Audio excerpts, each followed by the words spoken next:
Hello, my people, wherever you are. Very sad day in Africa, very sad day in Uganda. From wherever you're watching us, I'd like to welcome you to our today's broadcast. A day after Museveni, or actually the very day Museveni declared himself the winner of the elections in Uganda. If you're like me, you're feeling very sad, you're feeling very frustrated, you're feeling very angry. And you should be, because I don't know when we're going to get it right. And we continue to get it wrong, and these guys continue to have their way. Today we're going to have in our studio someone who is very, very important, in the scheme of things. Um, uh, he is someone who and we're going to start broadcasting the live interview that we will have with Omoyele Sowore shortly.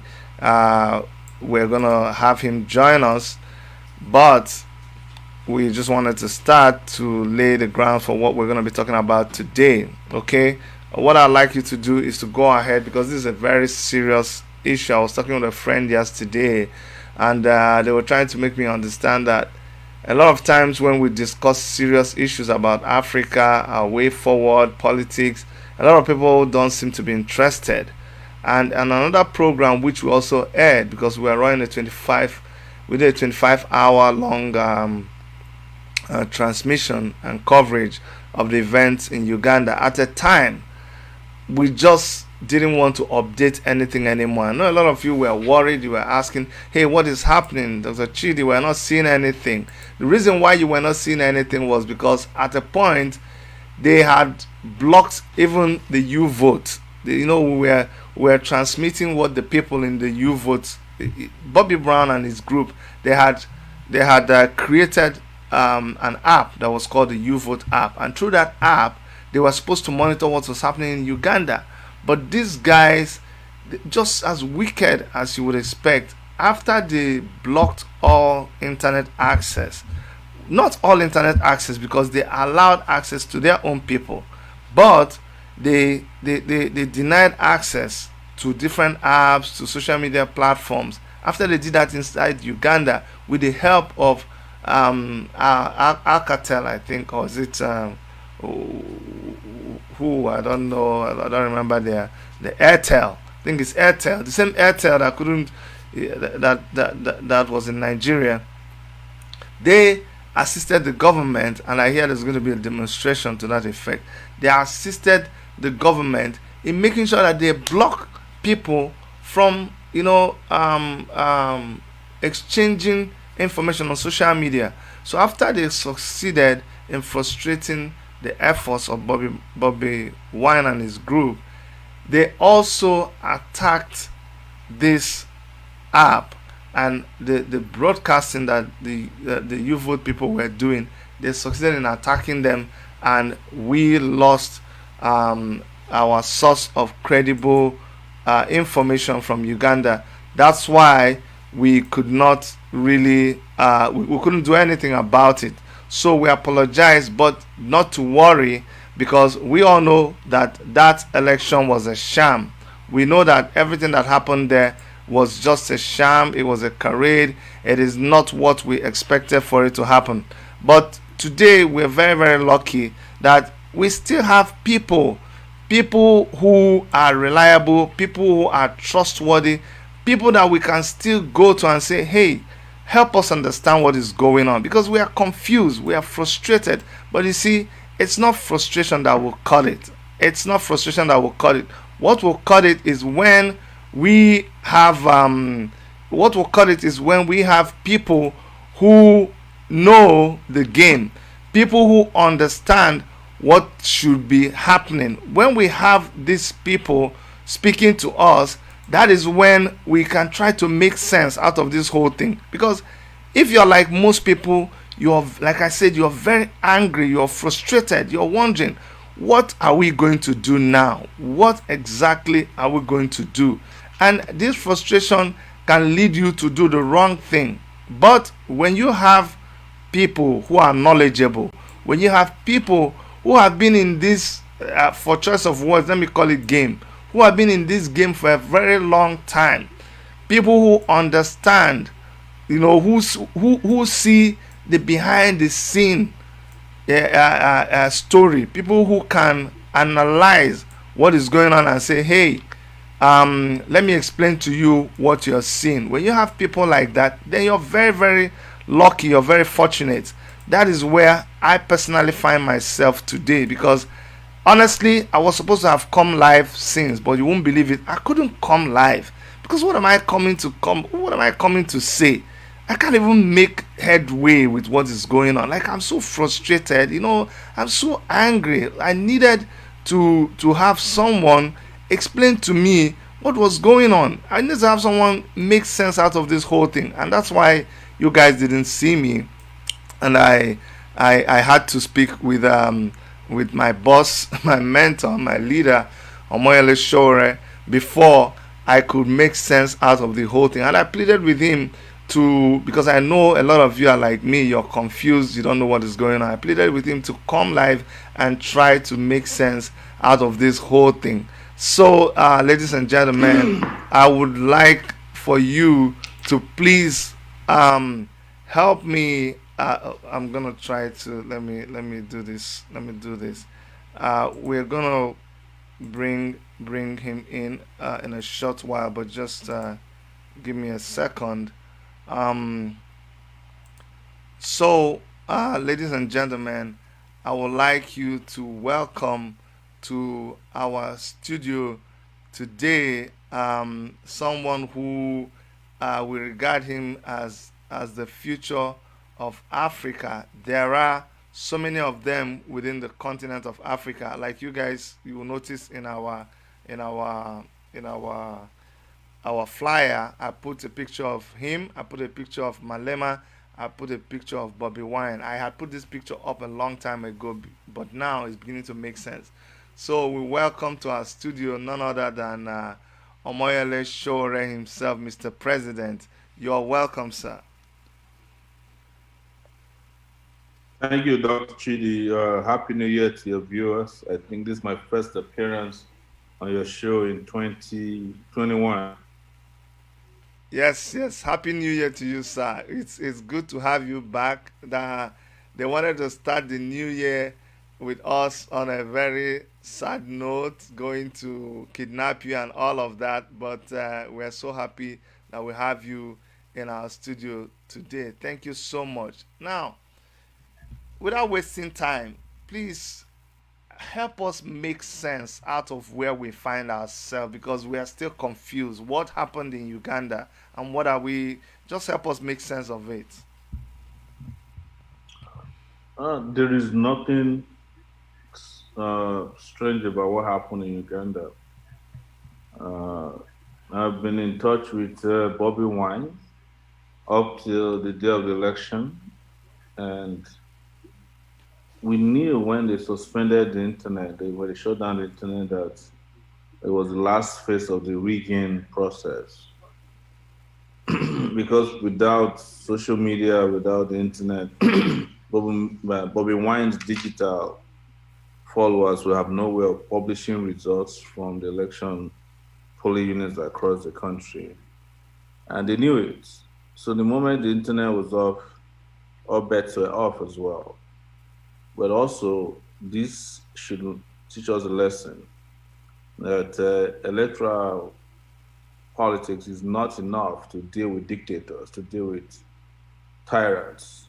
There has to be a different level of engagement that combines election with physical action to do it. And I must say that Bobby Wine, as a person, and his movement in Uganda did a fantastic job, you know, marching toe to toe with dictator Museveni, Yoweri Museveni.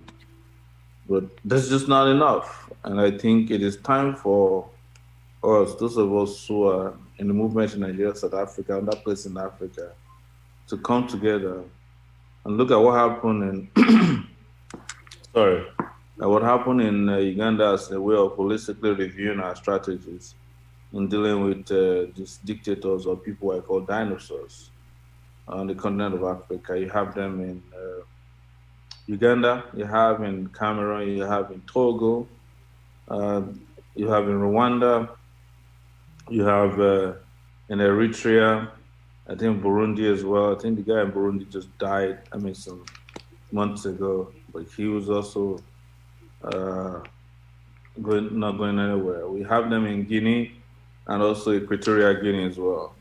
So that's lesson.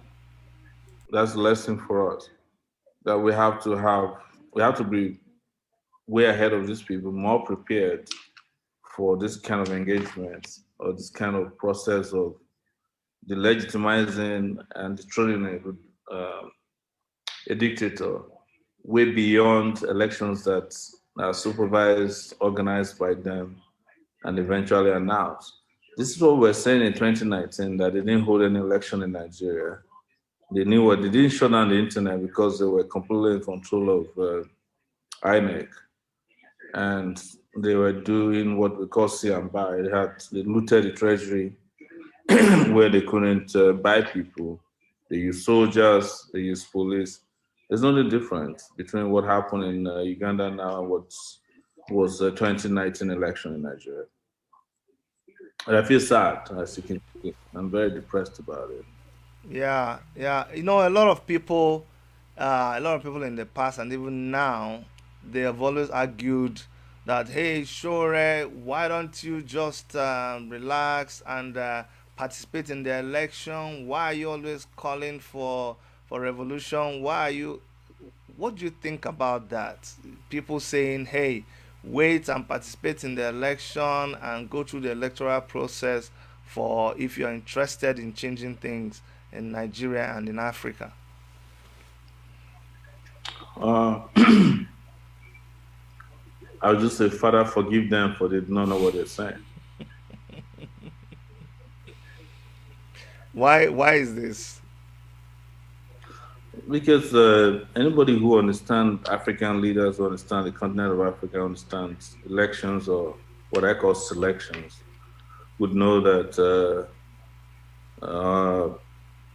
engaging and participating in elections organized by dictators or tyrants or sit-tight dictators, as you have in Uganda, it's just not enough. In fact, in some ways, you're legitimizing the extension of their tenure by investing your entire life in the election itself. I've heard people saying already in Nigeria, well, why don't you start preparing for 2023? Some people are also canvassing for people to go and register and collect their voters cards. But they forget that Nigeria has passed that level where you vote. You can vote all you want in Nigeria today. It doesn't matter. It is the announcer of the results that's the most important. And that person or a group of persons has nothing to do with your voter's card. So if you have 100 million people in Nigeria registered to vote, until there's a revolutionary process that changes the electoral process, you're wasting your time. You can vote all you want, uh, and all the celebrities can actually do get a voter's cards. But the celebrities are not going to announce the results, and it's those professors that are announcing the results that now decide who is the winner. And when you complain, they ask you to go to courts. And you know what the courts are. The courts are an extension of the executive branch. Like I said on a show a few days ago, Nigeria is a crime scene, and the people running Nigeria are running a criminal enterprise. Hopefully, we can pick one or two lessons from what just happened in Uganda. Because by 3 days ago, there was a lot of excitement in Nigeria that this could be the turning point for not just Uganda, but youth participation in politics in Africa. I imagine how people feel now. They must feel very frustrated, dejected, and depressed at the outcome of the election. In simple terms, what should we do? What should the youths do? I know a lot of people in Nigeria, and it's like I'm trying to repeat what you already answered. But like a place in Nigeria, for instance, people are clamoring for a new party, and I usually don't like to talk about it, but it's time we really call a spade a spade. Asking people, oh, we are registering NYDP, go and join our party. We want to do something that has never been done before, and people accuse you of, oh, all you're interested is in becoming the president, but here you are telling us that it's not even about the electoral process. What should we do now? What should young people do in the light of what happened in Uganda and where Nigeria is right now? What is your advice?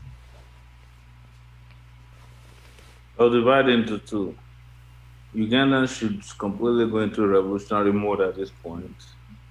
The ballot has failed them. They must hit the streets and ensure that this guy doesn't enjoy the fruit of his stolen mandate. So, what I don't believe as a person is that if someone successfully robs a bank, society should not look back and say because he wasn't caught at the bank, we should let him spend his loot. You understand? We must still go after him in every way we can to retrieve the loot and make him pay for his actions or inactions. It's the same way Uganda should do. Now, I think the level of social consciousness in Uganda is right now high enough for them to take on this guy and take him out of, of their political life. Uh, it will be sounding apologetic if we say we should wait for another 4 years. I mean, how do Ugandans live under this dinosaur for another 4 years? I can't even imagine it. I can't imagine myself living under the Buhari junta for another 2.5 years. It's too much. I'm overwhelmed by it. A lot of Nigerians are already overwhelmed by it. They don't. So can you imagine that Ugandans will undergo another 4 years of I this think theirs is torture? even 5 years. When maybe 5 years. I mean, by then, they'll probably have killed half of them. Bobby Wine would have gone on exile if they can drive him out. And nobody would remember Bobby Wine in another 5 years. But if they can stand up to this dictator now and take back from the dictator the stolen mandates and organize fresh elections, probably change their constitution or, do what is necessary, uh, it will be real democracy. Because when people talk about democracy, they think democracy is just about the ballots. They forget that democracy has tenets. Uh, and one of it is that people should have the right to choose who their leaders are. The moment you take that choice away, you take that right away, it is no longer democracy. You can have a ballot and you can't, that is without the will of the people. Then it's nothing more than a box, an empty box.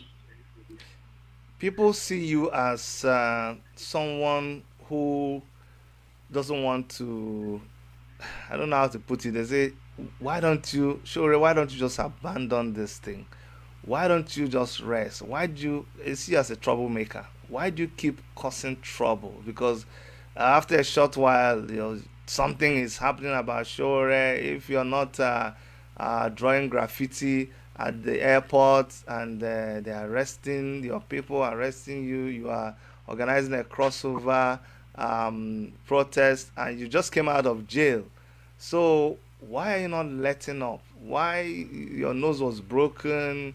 Why are you just not stopping? Why?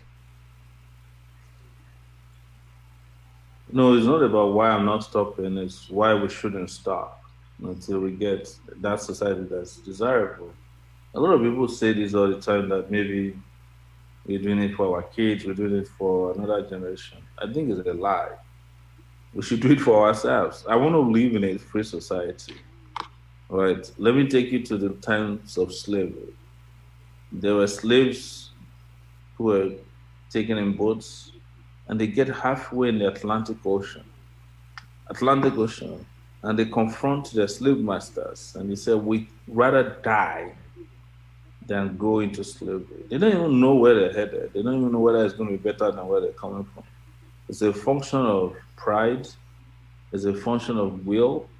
It's a function of conscience. Because each time they do that, the slave master are discouraged from going back to pick more slaves.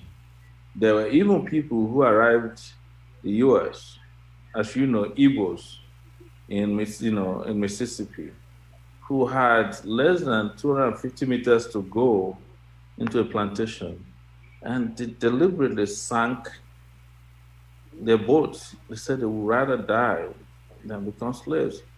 History does not remember all the people who capitulated and worked in the slave plantations in the US or the UK or wherever they took them. History mostly remember those who did not. And I'm not saying that I'm doing this for history to, assign a page or chapter to me. I just can't imagine that we're 250 million people. And, I mean, sorry, 200 million Nigerians, and a few people, less than 10,000 people, keep holding us to ransom. And all we can think of is how to, what they call Japa in Nigeria, which is to travel abroad and go on exile. I've done the exile business for 20 years. There's nothing there, you know. If there's anything there, it's not for me, it's for people who haven't done it, who want to do it. So, and while I was there, it was the same way. I was restless. I was, doing reporting, I was organizing protests against these officials. And now that I'm back, I don't see any reason why I should turn around and be afraid and run away from criminals who are running the country, because if they're the one who should run away, they're the one who should be afraid. So take my broken nose, my detention, and all the terrible experiences I get and repression I take as part of what comes with the territory of what I believe in, my convictions. Um, and like I've said several times, I'm not grandstanding. This is what I believe, And there are people who believe otherwise. There are people who believe that we should cooperate, collaborate, and make money off of misery, and that's their own conviction. But this is mine. This is the path that I've decided to toe in life. So it's a waste of time asking me why are you doing it. Sometimes I don't even know why I do it. I just get to do what I have to do, because what make most people don't do this because they're afraid. Maybe I'm not. Or maybe even when I'm afraid, I just don't care. I just feel it's more important to do what is right than to be afraid of doing what is right.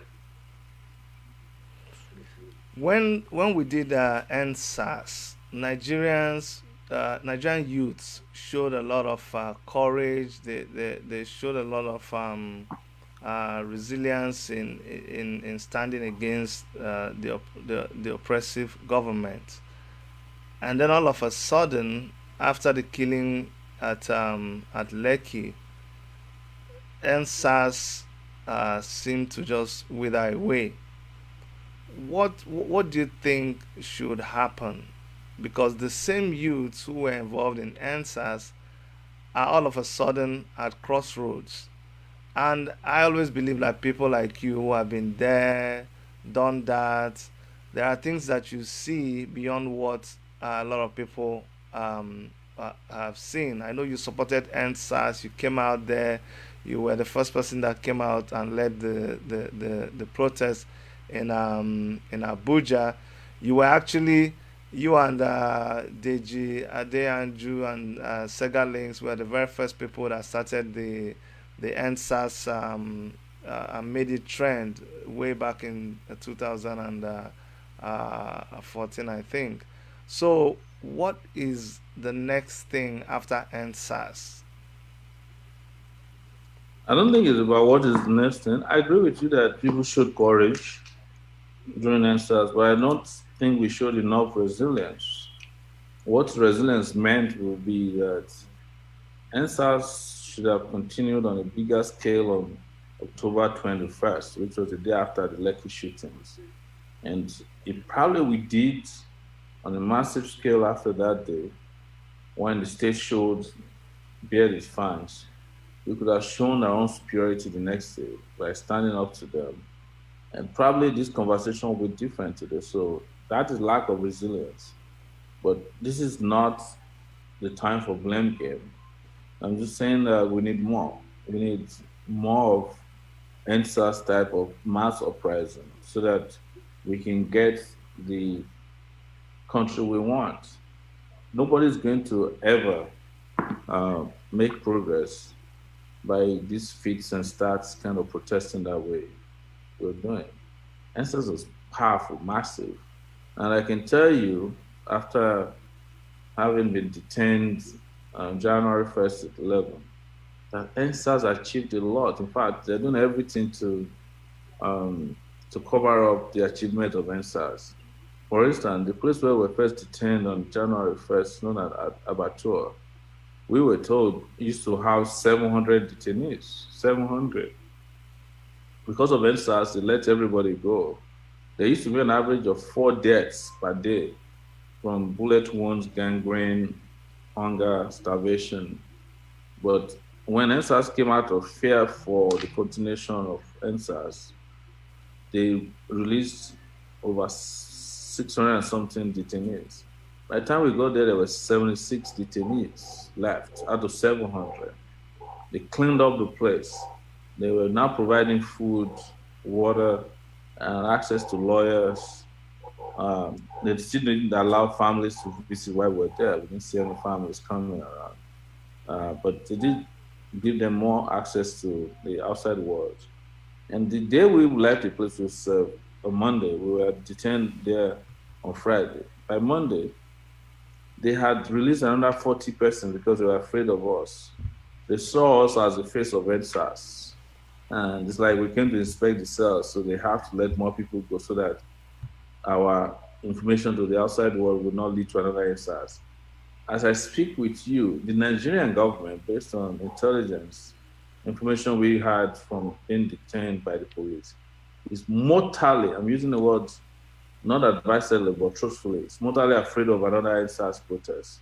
So imagine if we can pull another one, how much more we would achieve. They're afraid. They're totally afraid because there's nobody in charge of the federal government right now. Forget about Buhari. Buhari is just like an effigy, is like a mannequin. They dress him up and put him out to come and display presence, which is empty on the inside. Look at what he did the other day, trying to push out doves on Army Remembrance Day, Nigerian Army Remembrance Day. And the doves remain, they refuse to move because Buhari is lifeless and they knew it. They knew better than we even would do. How can because what happens in one country in Africa affects every other country. Like you just expressed that you're depressed, there's the same feeling all across Africa. People are depressed, people are angry, people are frustrated. What can we all do to help the situation? I don't know. I don't know how we can, but is there anything that this generation of Africans can do to help the situation in Uganda? I think we should find out what's happening with Bobby Wine. I haven't seen any of his social media posting in the last 24 hours. Uh, I also have a way of reaching out to him. He hasn't responded. Worried about him.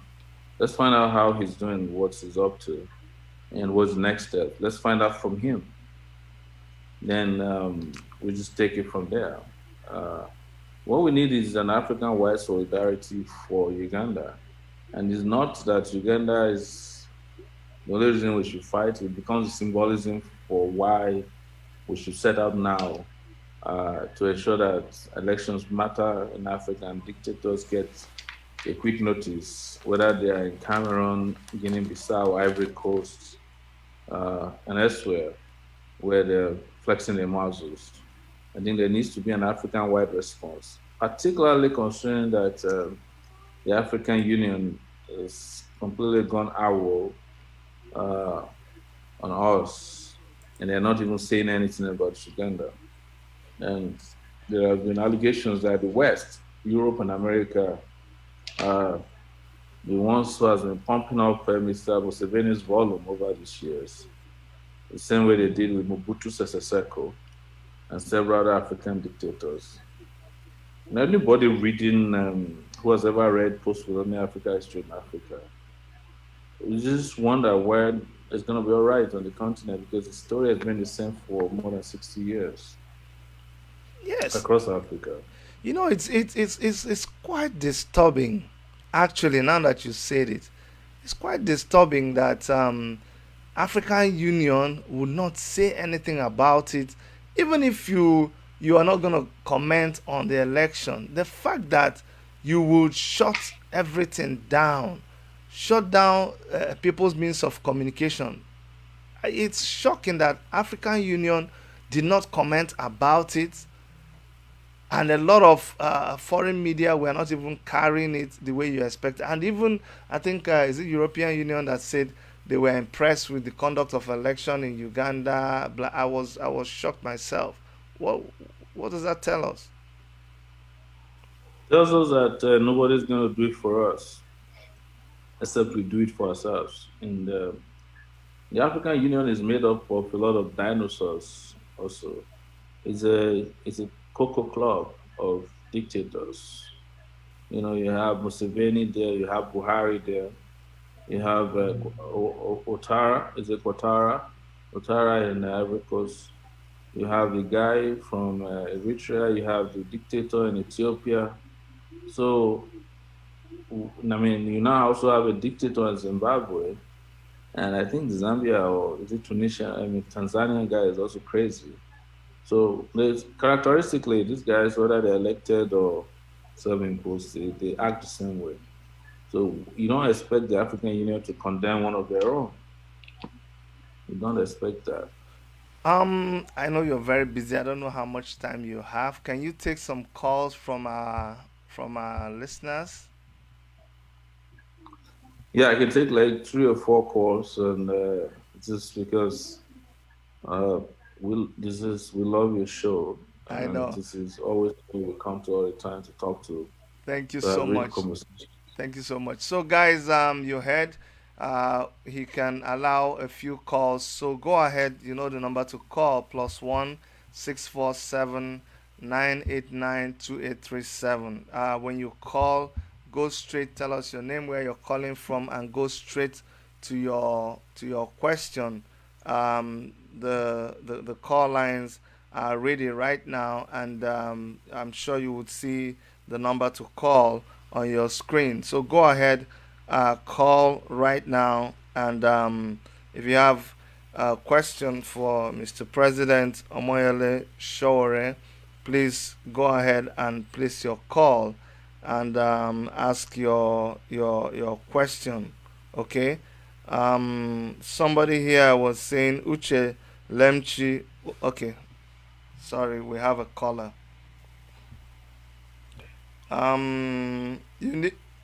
You need to turn us down. Caller on the line. You need to turn us down behind you so that we can hear you clearly. Tell us your name and where you're calling from. Okay, I will do that. Hello? Yes, we can hear you. Tell us your name and where you're calling Okay. from. You're speaking with Daniel Agu. I'm calling from Ireland. Go ahead, Daniel. Yeah, let me just go straight to the to my opinion or question to Sowore. Yes, please. Please, Mr. Sowore, you've been trying a lot to see that Nigeria moves forward. That Nigeria deserves where it's supposed to be. Okay.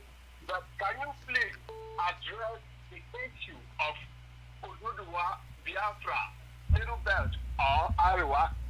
If it is possible for us to separate peacefully, that would be the best way. Or if they can do it in a way that Nigeria can go to regional system of government so that everyone can develop on his own pace. Thank you very much. Okay, we are going to take 4 questions before he starts responding. I've heard your question. Your question is can he address the issue of Oduduwa, and Biafra and Middle Belt and everybody going their separate ways, or can he suggest what he thinks best is the solution? Okay, thank you very And much. it will be also good if he can put that effort in fighting for this Oduduwa and other regions. Please, thank you. Okay, you have asked his opinion. You have to hear his opinion before. Yeah. Okay. Okay, so Okay, thank you. thank Let's you. take another caller. Thank you very much. Okay, caller on the line, tell us your name and where you're calling from and go straight to your question. Hi, Dr. Chidi. This is Wale from New York. I have two questions for Mr. Sowore. Go ahead, Wale. First question. There's a lot of new parties by other revolutionaries. I know, like Shane Kuti has his own parties coming up. My question is, how can we form a coalition for 2023 elections? Because if everyone's having their own different parties, wouldn't that split the votes? The second question I have for Mr. Sowore is that if he becomes president of Nigeria, we know Nigeria is currently a very global public health threat to the world as regards climate change. People are like burning their waste, fuel tankers are being exploding. People are even burning human beings in what they call jungle justice. What would be his mitigation strategies to, solve this problem of climate change in Nigeria? Okay, you want to know what he thinks about climate change in Nigeria and also what he thinks about a coalition with other parties. Okay, thank you. That's We'll take right. another question. Okay, thank you very much. All right, we're gonna take two more questions, and we'll give him an opportunity to respond. So go ahead. If you're calling on WhatsApp, they are gonna cut you off. So, but we'll take the call anyways. Go ahead. Tell us your name and where you're calling from. They cut you off. Sorry. Caller on the line. Tell us your name and where you're calling from. Hello? Yes, you're on. Tell us your name and where you're calling from. Thank you very much. My name is Kazutapo Adebayo. I'm calling from Paris. From Paris. Go ahead, Adebayo.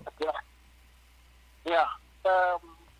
My contribution is to tell Mr. Sowore this issue of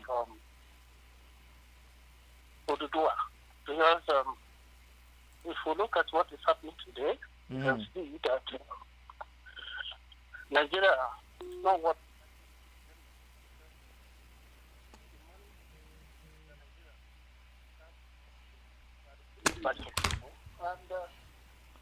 Sorry, we lost you back there. You said this issue of Oduduwa. Can you summarize? Because we lost you. So what we are saying is it's better for us to fight our cause rather than fighting for Nigeria, because this thing about money and spending money for Nigeria again with all this exchange from the government. I don't think it's what do. Okay, let's take another person. I heard your question. I just missed a call from Adeleke. I hope he can call back so that we can take his call. And there was also Samuel Onang. If Adeleke and Samuel Onang can place back their call. The person on WhatsApp, we're not able to take your call, but we're going to try to take Julius Adeleke and Samuel Onang, and we would allow Moyele Sowore to respond. Chidi. Hello, Julius Adeleke. You want to? I just want to speak with Sowore. If it's possible, I ask a question. Yes, go ahead. You're on. Ask your question. Julius, why is it not? Why can't Sowore and the other and the youth, can't they form a party for the youth? Can't they unite and form a party? Okay. That is going to be formidable. Thank you. Okay, thank you so much. Form a party. Okay. Yes. Form a party for youths. Yes. And Okay. unite. Okay. And get united. Thank you so On much. that one party. Thank you. Okay, Bye. thank you, Julius. Now this would be the last caller, and we'll give him an opportunity to respond. Go ahead, caller from Detroit. Tell us your name. Hey, hi. This is Omoba calling from Detroit, Michigan. How you guys doing? We're doing well, thank you. Awesome. You see, this issue of Sowore and Oduduwa of a thing, I think the guy himself, Sowore, needs to lecture more and more people, because I do not understand why the Yorubas keep clamoring for Sowore to be clamoring for only Oduduwa region, whereby he has given a wider view and knowledge in terms of, look, it is better when we are one Nigeria. With that, we could move a lot instead of all this Yoruba of a thing, Oduduwa nation. So please, Sowore, should please, work harder in that area for them to really understand and get his ideas and concepts way better than the mere little people that are saying, no, it's all about Oduduwa first and all that. So that's my contribution. Thank you so much for your good work, Gidi. Thank you very much. Thank you very much. Okay, Mr. President Moyole Sowore, I don't know if you caught all the questions that were asked, but I can I tell took some you. notes. I did take some notes, but the questions are not new. When you talk about the Oduduwa, Biafra, Arewa question, you know that they fall in the category of the frequently asked question. I think I should set up a page where all these frequently asked questions can are answered consistently to people, so that they don't keep asking me the same question. I have said it that my experience spanned 30 years, and I know for sure that our problem is not breaking up Nigeria, but it's about breaking up oppression. Uh, you can break up Nigeria into how many pieces you want. Until you break up oppression, every part of Nigeria that is broken down or broken up will inherit its own oppressive class. My goal is to defeat that class in a wider Nigeria today, such that if we even ever happen to find yourself in an Oduduwa land, you will not have to inherit these despicable elements. Otherwise, when you get to your Oduduwa, you're still going to have to fight the battle. But most importantly, there's a philosophical angle to it that I'm a Pan Africanist. I want the continent of Africa to be one. So I cannot be fighting for breakup of Nigeria into smaller enclaves where I know I will be oppressed and repressed uh, the same way or even worse in the Nigeria that I am today. I keep giving an example each time we have mass protests. What Oduduwa people are doing to themselves or to us. Look at Lekki massacre, right? Who ordered soldiers to come there? Yoruba man, right? Who ordered soldiers to shoot people in Osun State? Yoruba governor. Who ordered the arrest of young people in Ogun State? Yoruba governors. When I was arrested recently, who did they take my case to? Yoruba magistrates. And she kept me in detention for 11 days for no reason. The woman who was in charge of my detention at the police FCID was a Yoruba woman. She opted not to just detain me in the general area, she detained me in a cell inside a cell. When I went to pick up my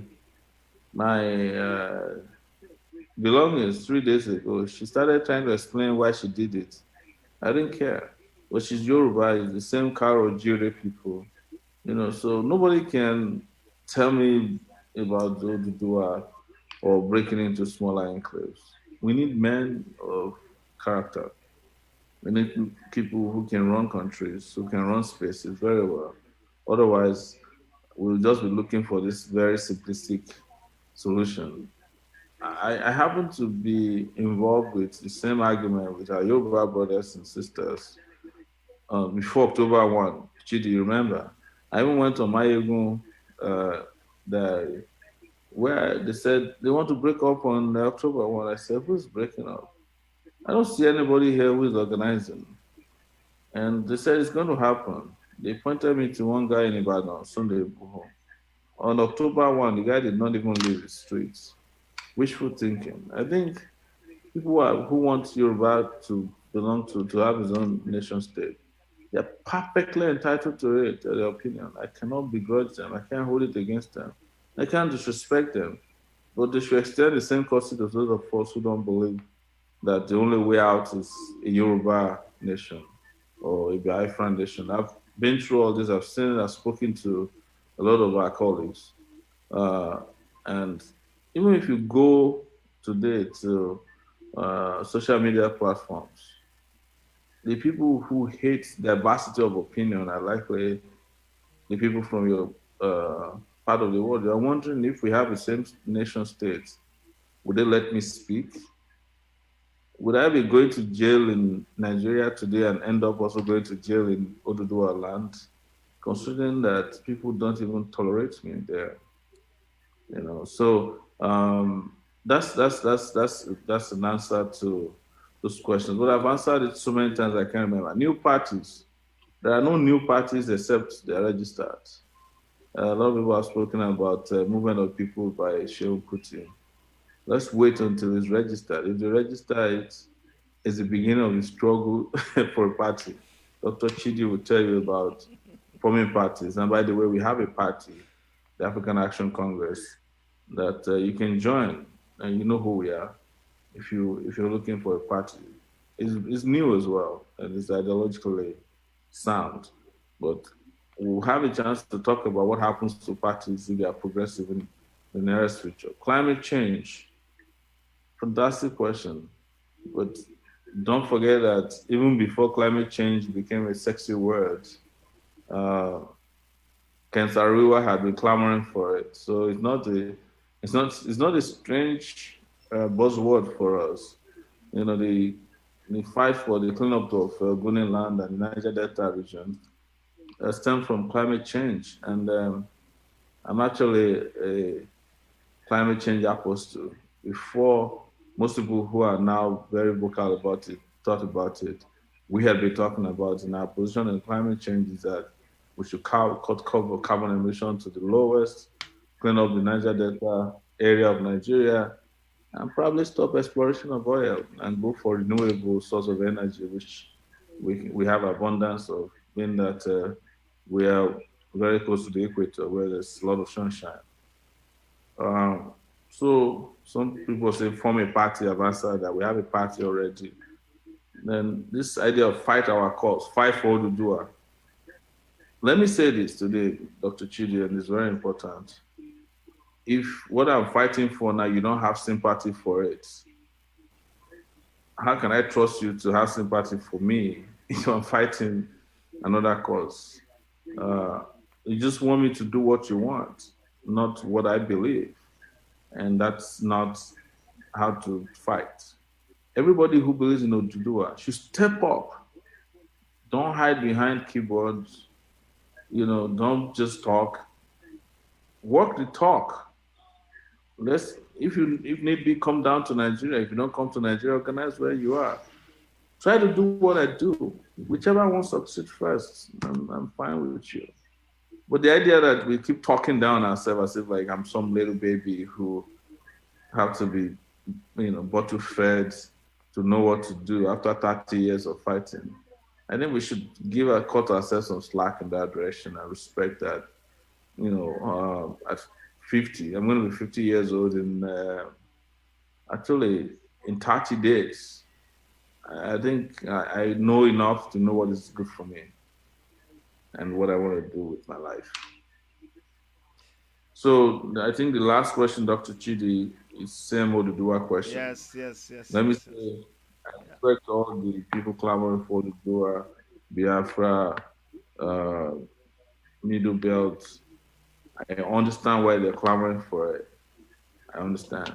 But I also understand that the clamor is not exactly how it's presented to you most of the time. Some of the people who are asking you to clamor for Odudua are actually just doing it for political reasons. And the moment they get to power, just like the APC is doing today, they'll become your real enemy for clamoring for the same thing. So let's be guided. Dr. Chidi, thank you so much. Whenever you call me, I'll come to the show. So I'm always available.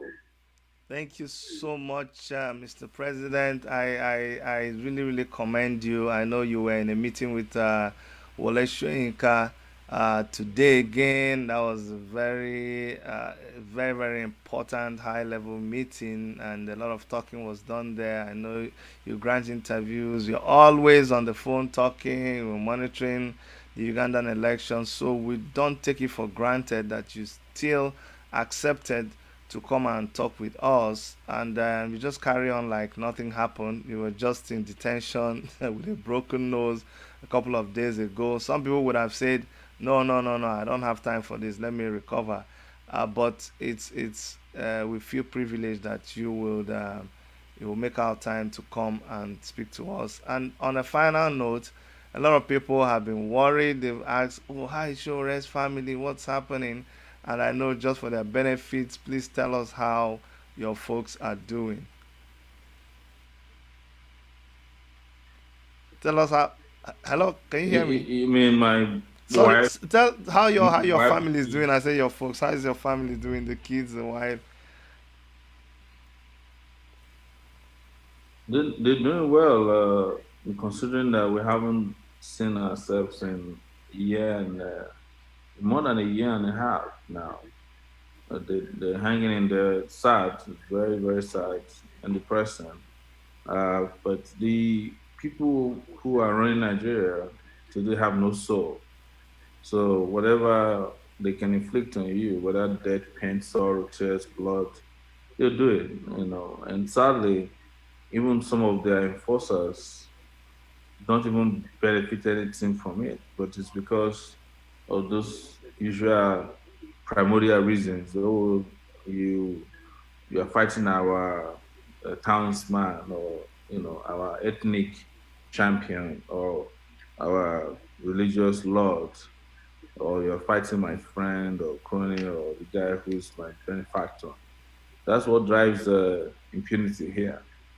Otherwise, we don't have a case. In a year and a half since we were arraigned before a judge, they've only presented one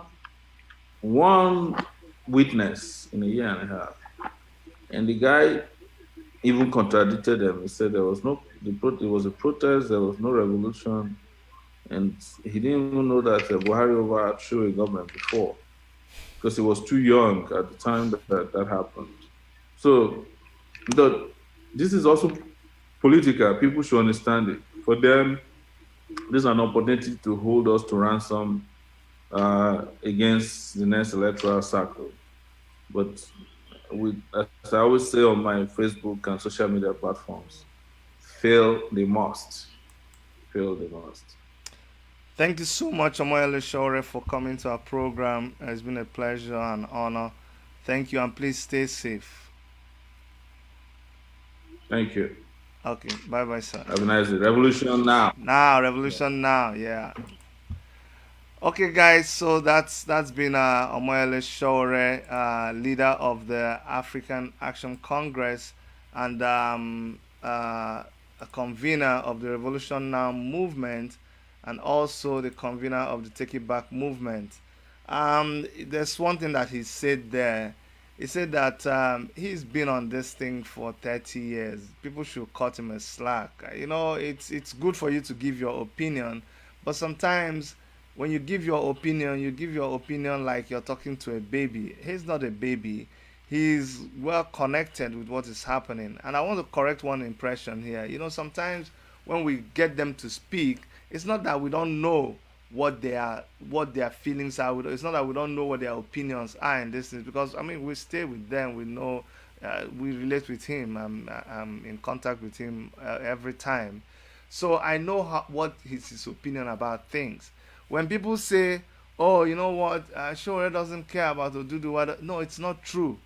It's just that you need to understand where somebody is coming from.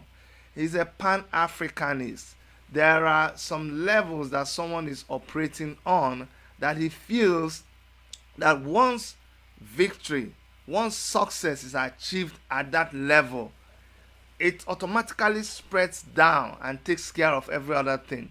When you hear Sowore speaking up against what is happening in Nigeria, trying to to canvass for equity and fair play in Nigeria. What it means is that for every other person, including the Oduduwa and the Biafran person, that's what it means. I'm going to continue to take calls. We should continue the discussion. I have a caller on the line. Tell us your name and where you're calling from. Yes, Chid, good evening from here. My name is Bobi. I'm calling from London. Go ahead, sir. Yes, Chid, I appreciate you for your wonderful job that you are doing. Thank you. And for everybody to speak his mind, and then we contribute. What's the most important thing is for everybody to learn and see how we're going to make everything comes good. Sure. And I have to say, first of all, Sowore, I am very sorry for the all the things you have been passing through from the hand of these murderers, you know. For the inhumane treatment they're giving to you last time you were brought, they, you know, injure you. You know,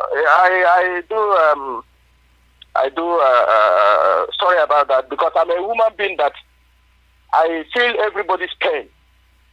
I remember when our leader was in detention, sometimes, believe me, I will wake up in the middle of the night, I'll be so angry. Why are they putting this man in detention? Why Shaka is going free, moving free? Yes, I feel the pain. Sometimes I wake up in the middle of the night, my body will be hot. I feel like to explode. We cried here now. We all cried. That's the pain will make you start crying. Very annoying. Yeah, I am not a person that said, oh, let this person die because of this, that. No. We're all human beings. So that is why I learned, just like our leader always said to us, do not mock anybody that is fighting for freedom or being maltreated. Mazi Nnamdi Kanu always say, do not mock anybody. So, the reason why I called today is this. I want to. There's a time our leader was, protesting for better Nigeria. At least everybody can see the picture there. He was protesting for better Nigeria, but that did not happen, and the Fulani will never listen to you. But there's something that I wanted to ask here, so that I want to ask. Now that Nigeria is becoming something we don't understand, please, I want to know, because the only thing the Fulanis understand is the breakup of the country. That is what they are afraid of. That is what makes them to come to the try to say something, because they don't understand you to make Nigeria become better place. No, they don't want to. They just want to keep everybody in bondage. But when you threaten the break of Nigeria, they come out to say, so they run up and down. They make them go crazy. But let me understand this. Let me say it here.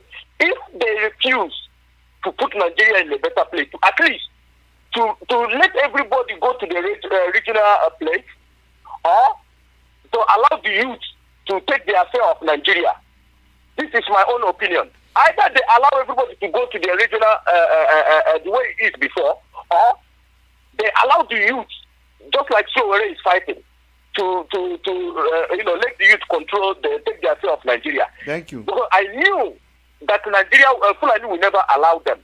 If that did not happen, thank you, my brother.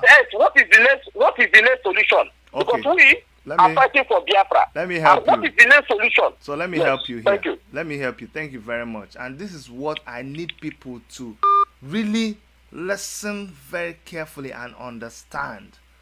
Look, because this is where the confusion is. It is not either Nnamdi Kanu or Sowore. No. It's not either fighting for Nigeria to be good or Biafra. No. But it is all of them. And I need you to really listen to what I'm going to say right now, because that's where you people miss it.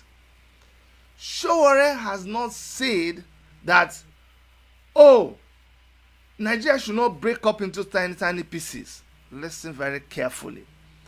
What he has said is that for him right now, that if we were to right now be divided into small pieces, because remember, when we split into various units, there will no longer be central Nigeria, right? But guess what? all the bad people that are from Oduduwa land that you see right now in government, in the governors, all of them will be in that Oduduwa state. All the saboteurs, all the bad people that are within Biafra land will now be in Biafra land because they have not been exposed. So you have to understand. What he's saying is that before we even get there, because nobody knows what the way Nigeria is going now, it's already broke. That is, it is an accident waiting to happen. It's already destined for scattering. So what Sowore is saying is that before that time even comes, we need to he is fighting the oppressors. Just try to understand. He is fighting the oppressors that when he pulls them down, then the right atmosphere will be created where you now have to have even the referendum. There is no way you can have referendum with these people that are there. There's no way you can have election with these people that are there. You cannot. Unless you decapitate them, unless you dismantle them. Look at what happened in Uganda. Before whatever plan you have, he is saying that before you even go ahead, you have to deal with these people. So something like ESN, you know where I stand, me personally, because we also have our personal things. Something like ESN that is fighting, it is the harassment, the nightmare they are giving to the Nigerian government. It is solidly 100% okay with me. If they succeed, if the Biafran agitation succeeds, what do you think will happen? Nigerian government will have to throw in the towel, resign, or give up. But if they do not give up, if we do not find a way, you have to understand, we are all looking for a solution. How do we take care of these dictators so that we can have our freedom, so that Biafra can have its freedom, so that Oduduwa can have its freedom? What Sowore is saying is that don't pull me to a corner and say it's only when I'm talking only about Oduduwa. No, he said he is fighting a bigger cause that will guarantee that even if it's Oduduwa that you will have it in peace. You'll be able to freely associate, freely do what you want to do with a good constitution that takes care of all the people that are oppressing you. But first of all, you have to get the people who are oppressing you in the larger Nigeria. You have to get them, handcuff them, put them in order. Then we all can breathe. That is where people don't seem to understand what he's saying. I have a caller on the line. Go ahead, tell us your name and where you're calling from. Hello, can you hear me? Yes, we can hear you. Go ahead, sir. Yeah, I'm Dominic calling from New York City. I probably missed a few minutes of your commentary, but I wanted to make a few points because I was seeing a lot of people making comments about Biafra, Oduduwa, and a lot of those things. So my first comment is about Biafra and Oduduwa, and I think a lot of people don't understand that unless you have a stable country or a stable infrastructure, the only way you can be able to achieve Biafra and Oduduwa will be through war. And if we talk to our parents, we kind of realize that it was a very hard time for them. So if you want to have a peaceful transition where you can be able to go your separate ways, you need to have some type of infrastructure. And I think that's what I'm not really sure what is trying to work out. All right. The second point I wanted to make is that a lot of people first have to be converted into believing that we can be able to be self-sufficient without depending on our politicians or the corrupt businessmen around us. I think that's what Omoyele was doing in the last election, going into very remote places, talking to people, giving them hope that you can actually have a better Nigeria. Even though, the end product may not end up being Nigeria, it may end up being different countries, you still have to,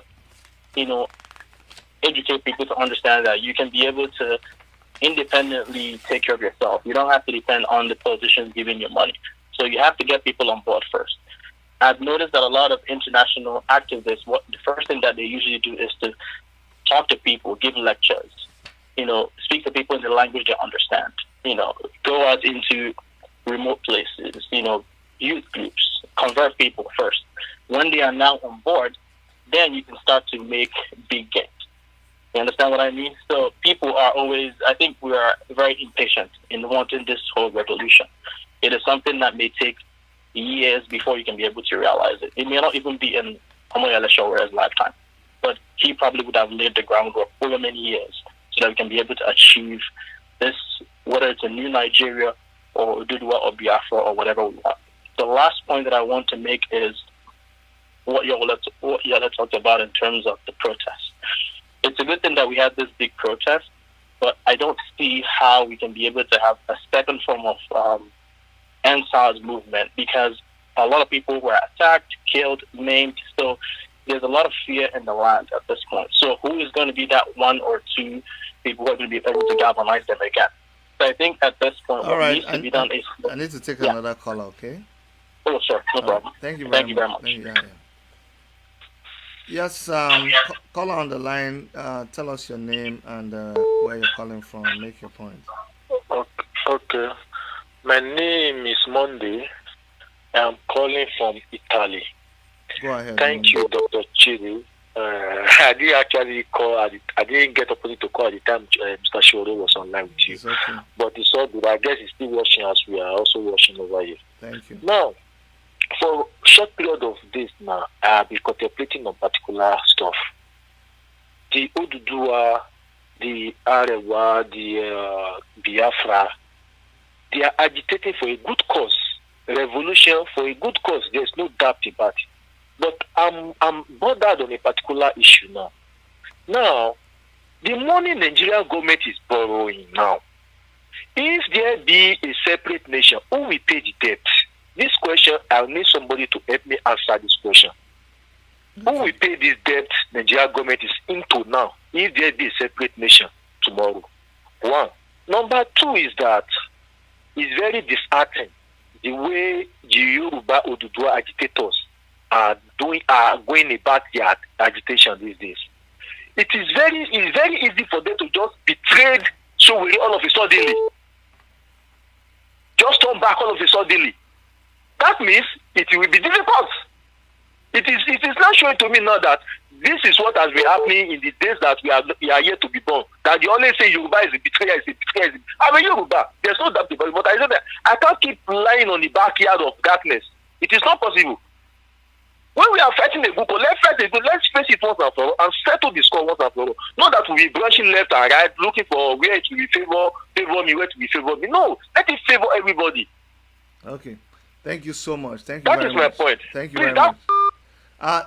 Don't forget that we actually came here to talk about Bobi Wine. But you see when you hear people saying this thing, it shows you that everybody is upset with what is happening in every part of Africa, not just in Uganda. What has happened in Uganda is a reflection of what is possible in Nigeria. So I want our Ugandan brothers and sisters to know that it's not like we don't care about what happened in their country, but we've observed what happened in their country, and the outcome has got us more angry to know that we need to fight more about what is happening in Nigeria. I'm telling you, if we were to win our own war in Nigeria, it would be very, very easy to imagine people like Omoyele Sowore or people like Mazi Nnamdi Kanu in leadership, any form of leadership in Nigeria. What do you think will happen? They will turn their forces to Uganda. I'm telling you, even if it means starting a war with those people, I'm telling you the truth. But because not them, look at Museveni. Look at is it Bia in Cameroon? Look at them. The same kind of people. Look at Buhari if he's still alive. This person has been calling me on WhatsApp. Sorry, you need to make your point before they cut you off. Sorry. Good evening, sir. Good evening, my brother. I'm sorry. Go ahead. Tell us your name and where you're calling from. You see, what? Just pick up the phone and call me direct. Now, you're calling me from where? I'm calling you from Italy. So just call me direct so they don't cut you off, please. It's like 2 minutes. It's okay. Because they keep cutting you off. Okay. Yes, please. Please call me on a direct line. It makes better sense. Anyway, so the point I wanted to make, I need everybody to just pipe down a little bit and let me tell you what I wanted to tell you. Okay, you see, the struggle in Uganda is the same thing as the struggle in Nigeria. We are struggling. We are talking about the same dictators all over the place. Now I have a caller. You're calling from Georgia, but I need you to hold on a little bit. Let me describe something, and then we'll come back to you guys. Okay? So you can either hold on or just hold on. Stay on the line, my brother. You're in North America, so it's not too expensive. All right. So what I wanted to say is this. I need you guys to understand. You see this paper here that I'm holding. I hope it's showing up. You can see I just made this quick drawing, and in the middle is Nigeria. One side is Arewa, one side is Biafra, one side is Oduduwa, and then in between there is, before some people kill me, there's middle belt. Sorry, I need to, for inclusion's sake.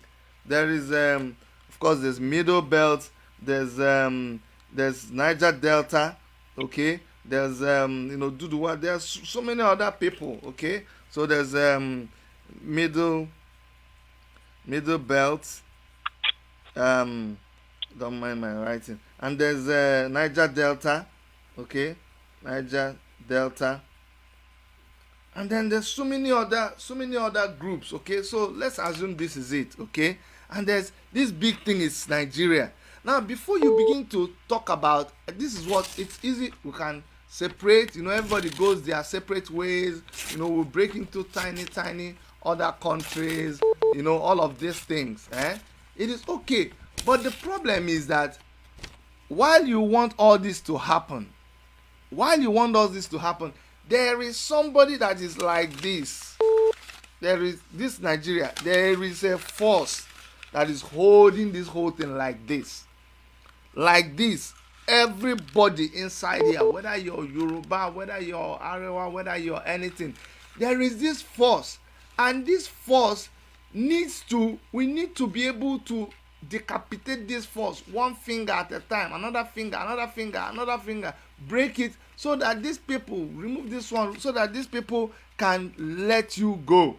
When we are able to break this thing up, then you can be free to now decide what you want to do. So when you hear people like Omoyele Sowore talking, they are fighting. You see this hand that is keeping you here, because every other thing, your agitation, your fighting, your protesting, inside this thing, there is no way you can be able to achieve it, because these guys are holding you down. It doesn't matter what you think you have. There is something holding everybody and squeezing you, and they are holding us so tight. We must find a way to remove the fingers, remove them, then we can be free, and then we will now come to ourselves and begin to decide whether, people will now go and become their own separate state of Biafra, and they will be alone and they will be free. But you see, they are now free. They are no longer held by this person. They are no longer held by this force, because now this force has been broken away, and you can now have your Biafra. You can now go ahead and you can now have your Oduduwa. You can have your Oduduwa state free to do whatever you want. You can be Arewa. Whatever you want to be, you can decide. But as long as these people are there, there's not much that we can do. I'm going to go back to the caller that I kept on hold, that's calling from Georgia. Sorry about keeping you on hold. Go ahead and tell us your name and make your point, sir. Good afternoon. My name is Sadiq. Go ahead, calling from Georgia. Go ahead. You see, what is really happening in Nigeria, we're talking about Biafra, Oduduwa, Arewa. We should all forget about those things, because irrespective of what they are saying, Africa was divided by these people who came to Africa to create borders. So if we are now thinking of creating borders ourselves now, it's not going to help. Why can't we just stand united and fight against these political thieves in Nigeria? Look at what's happening to Bobi Wine in Uganda right now. Shut down the internet. The local stations cannot report, all sort of things, atrocities in Africa. So saying Oduduwa, or wow, these things. We have people who are representative of those areas. Tinubu is a Yoruba person, you get it, and you are talking of Oduduwa. Is Tinubu a good representative of Oduduwa? Or Sibajo is the pastor, you understand? What do you want to talk about? Those people are just using the political point, agenda to divide the nation. So talking about Oduduwa is not the problem. Whatever they want to say, let's just fight in one nation, as a nation, as a Nigeria. Because I always feel bad for Mr. Omole Sowore. He's the only person that I see when he's talking. And we have millions of Omole Sowore in Nigeria. But Nigeria is just subject to poverty that when they just give them a certain amount of money, people can sell their soul. Okay. Thank you. Very, very unfortunate. Thank you very much. Thank you very much. I appreciate your call, okay? And all your contributions. Yeah. Okay, caller from Virginia, tell us your name and make your point as quickly as you can. Thank you. Yeah. Hi, Dr. Chidi. My name is Priye. I'm calling from Virginia. Go ahead. As much as I first of all, let me thank you very much for your show. I've been following you for a while now, and I've also listened to the Sowore's interview. Yeah. I want to say something and let everybody understand that we have Nigeria right now, and as much as we all carry Nigerian passports, should Nigeria disintegrate, I want to sound a note of warning, especially to the various factions that are calling for different zones to be a country. I want Biafra to understand that even if Biafra comes, which is good, Niger Delta will have a Niger Delta Republic. I don't think they have really sampled the opinions. This was the same mistake that was done in '66. They have not really sampled the opinions of the South people. The South people will not go with Biafra. They would rather have that. That's one of the reasons why Azikoro started dedication against the Eastern region that was put down by the then Eastern region premier, which is Ojukwu, and when Agoros was head of state. This Biafra thing, it's not going to work with South people. Let's just understand ourselves. And if Nigeria disintegrates, let it disintegrate along the 6 zones that we have right now. All right, my brother. Yes. Sorry. You see the problem I have with all of that.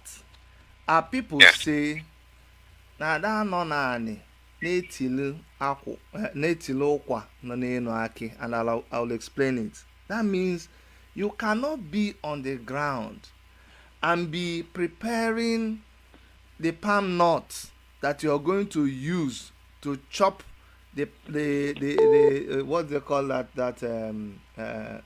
something fruit. This is what they call that okwa. How do they call okwa in English now? Breadfruit. You cannot be preparing for the breadfruit that is still up in the tree. Do you understand what I'm saying? Because it's still a long process. Before you begin to talk about how it will break and who will break, you have to think about first, who will allow you to break? Do you understand what I'm saying? We need a referendum. But who will grant you that referendum? That is the problem. So I think that we have a bigger problem. See, I don't care. You are not even sure of how I used to talk about Soviet Union. When Soviet Union broke up, there are so many republics that broke up inside the breakups again. So you do not even you are talking about Niger Delta now. You do not even know if somebody can get up inside Niger Delta and still want to be their own republic. You can't stop them. So before we begin to talk about the breakups or who will accept or who will not accept, let us talk about the guy who is holding us first now. You know what I'm saying? Because there I think I agree with you 100%. Do you understand? All of us have local government chairmen. We have councillors. We have governors.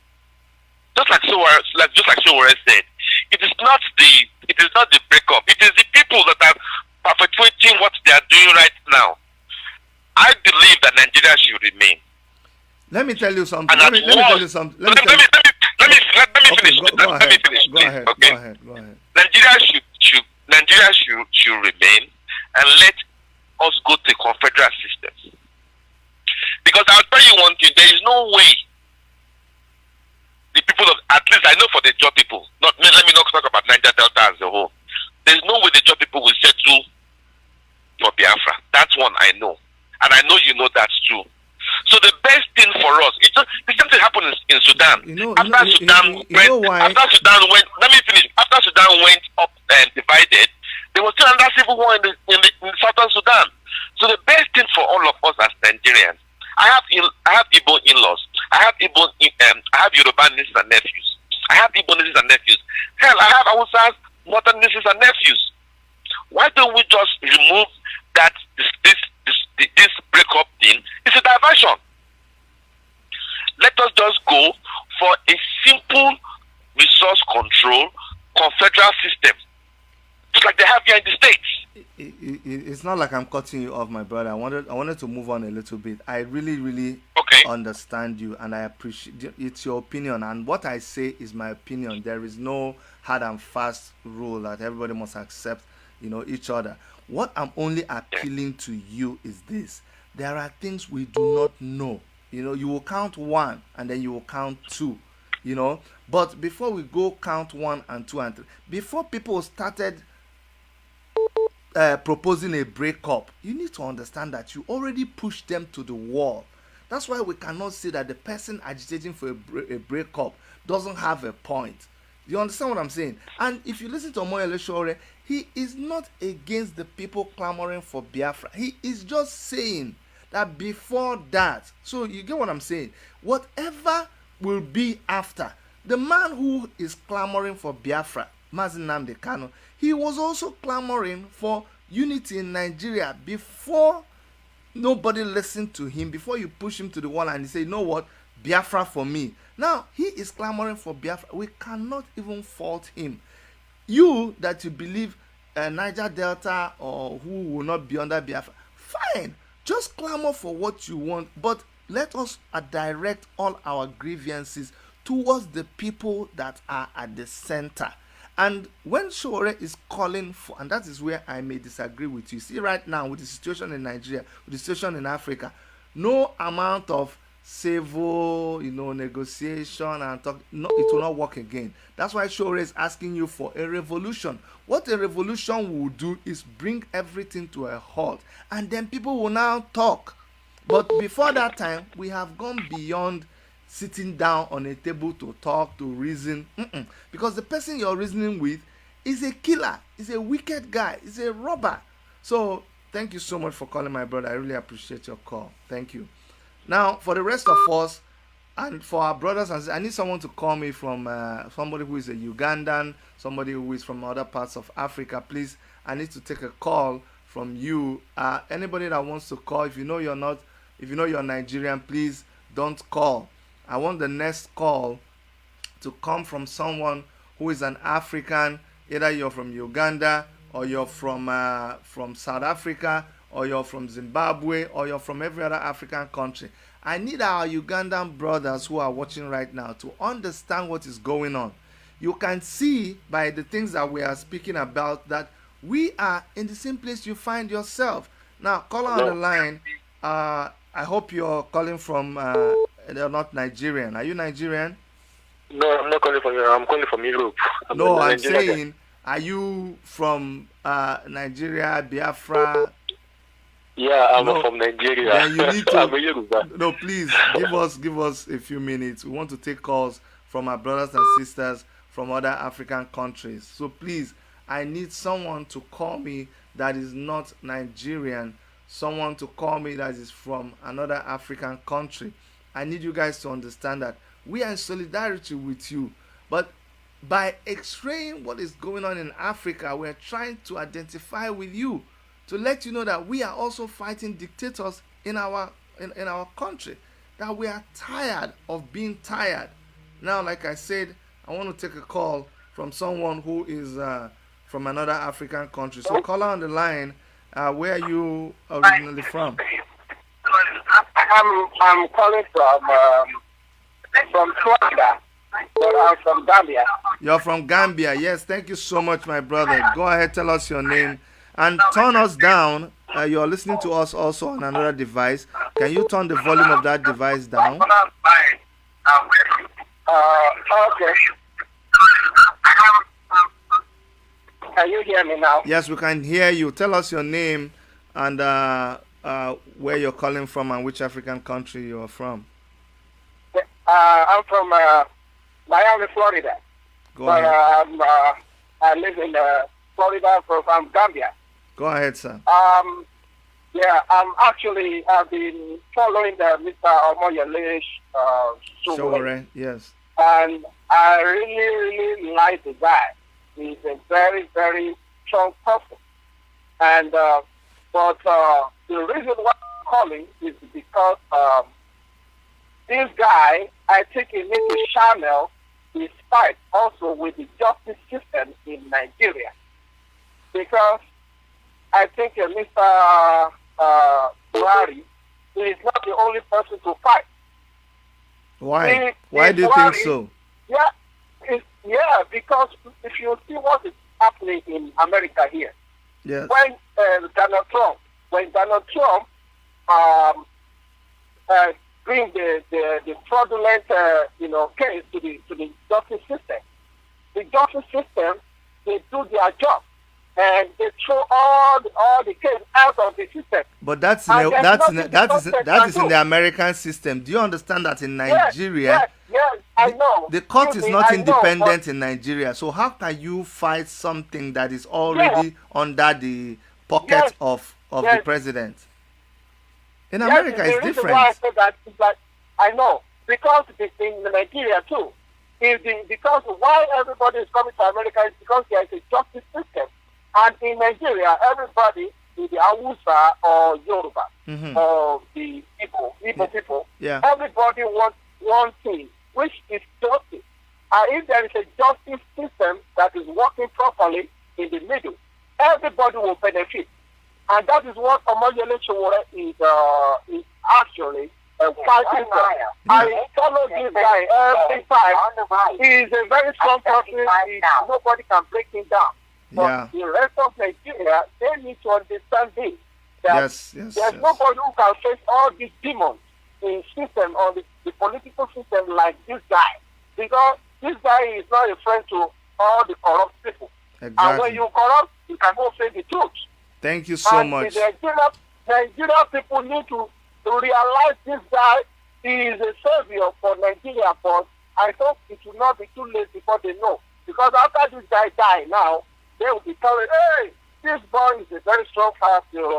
This person is a good guy. Thank you, sir. Let me take another caller. Let me take another caller, okay? Thank you very much. Thank you. All right, caller on the line. Tell us your name. I hope you're not Nigerian. This is Victor calling from Chicago. I want to hear from our brothers who are from the other African countries. So can you call back? Oh, sure. Sorry about that. Thank you. So please, our callers, I want to hear our brothers that you don't have to be calling from Uganda. You don't have to be calling from Africa. But if you are a native of any of the African countries, or you're even just black, but you're not Nigerian, I want to hear from you. I want to hear how you feel about the Ugandan elections. We don't want to forget the fact that people in Uganda, they are bleeding. In fact, for that, you can even call me through WhatsApp. If you are calling and you're not Nigerian, I will give you that privilege of calling on WhatsApp. But I need to hear someone who is Ugandan, Zambian, South African, Togolese.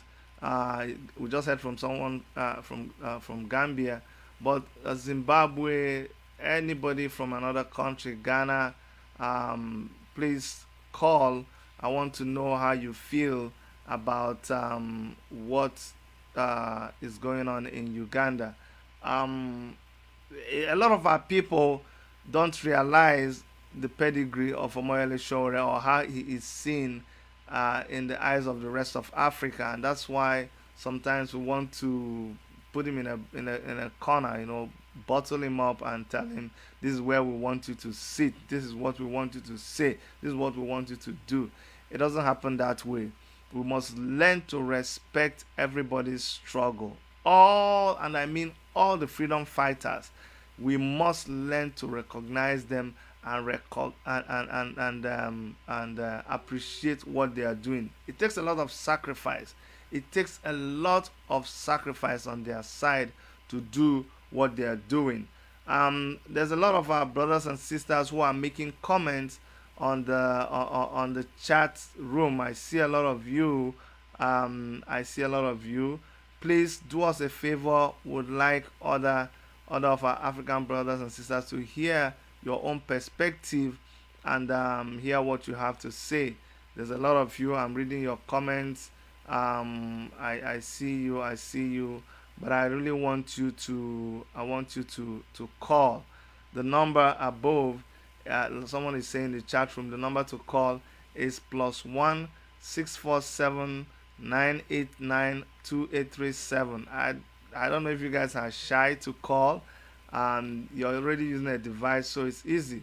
Like I said, if you don't want to call direct line, I give you the option to call through WhatsApp. I would accommodate WhatsApp calls because I just want to hear from our brothers and sisters. You're watching me right now, but you come from any other country in the continent of Africa.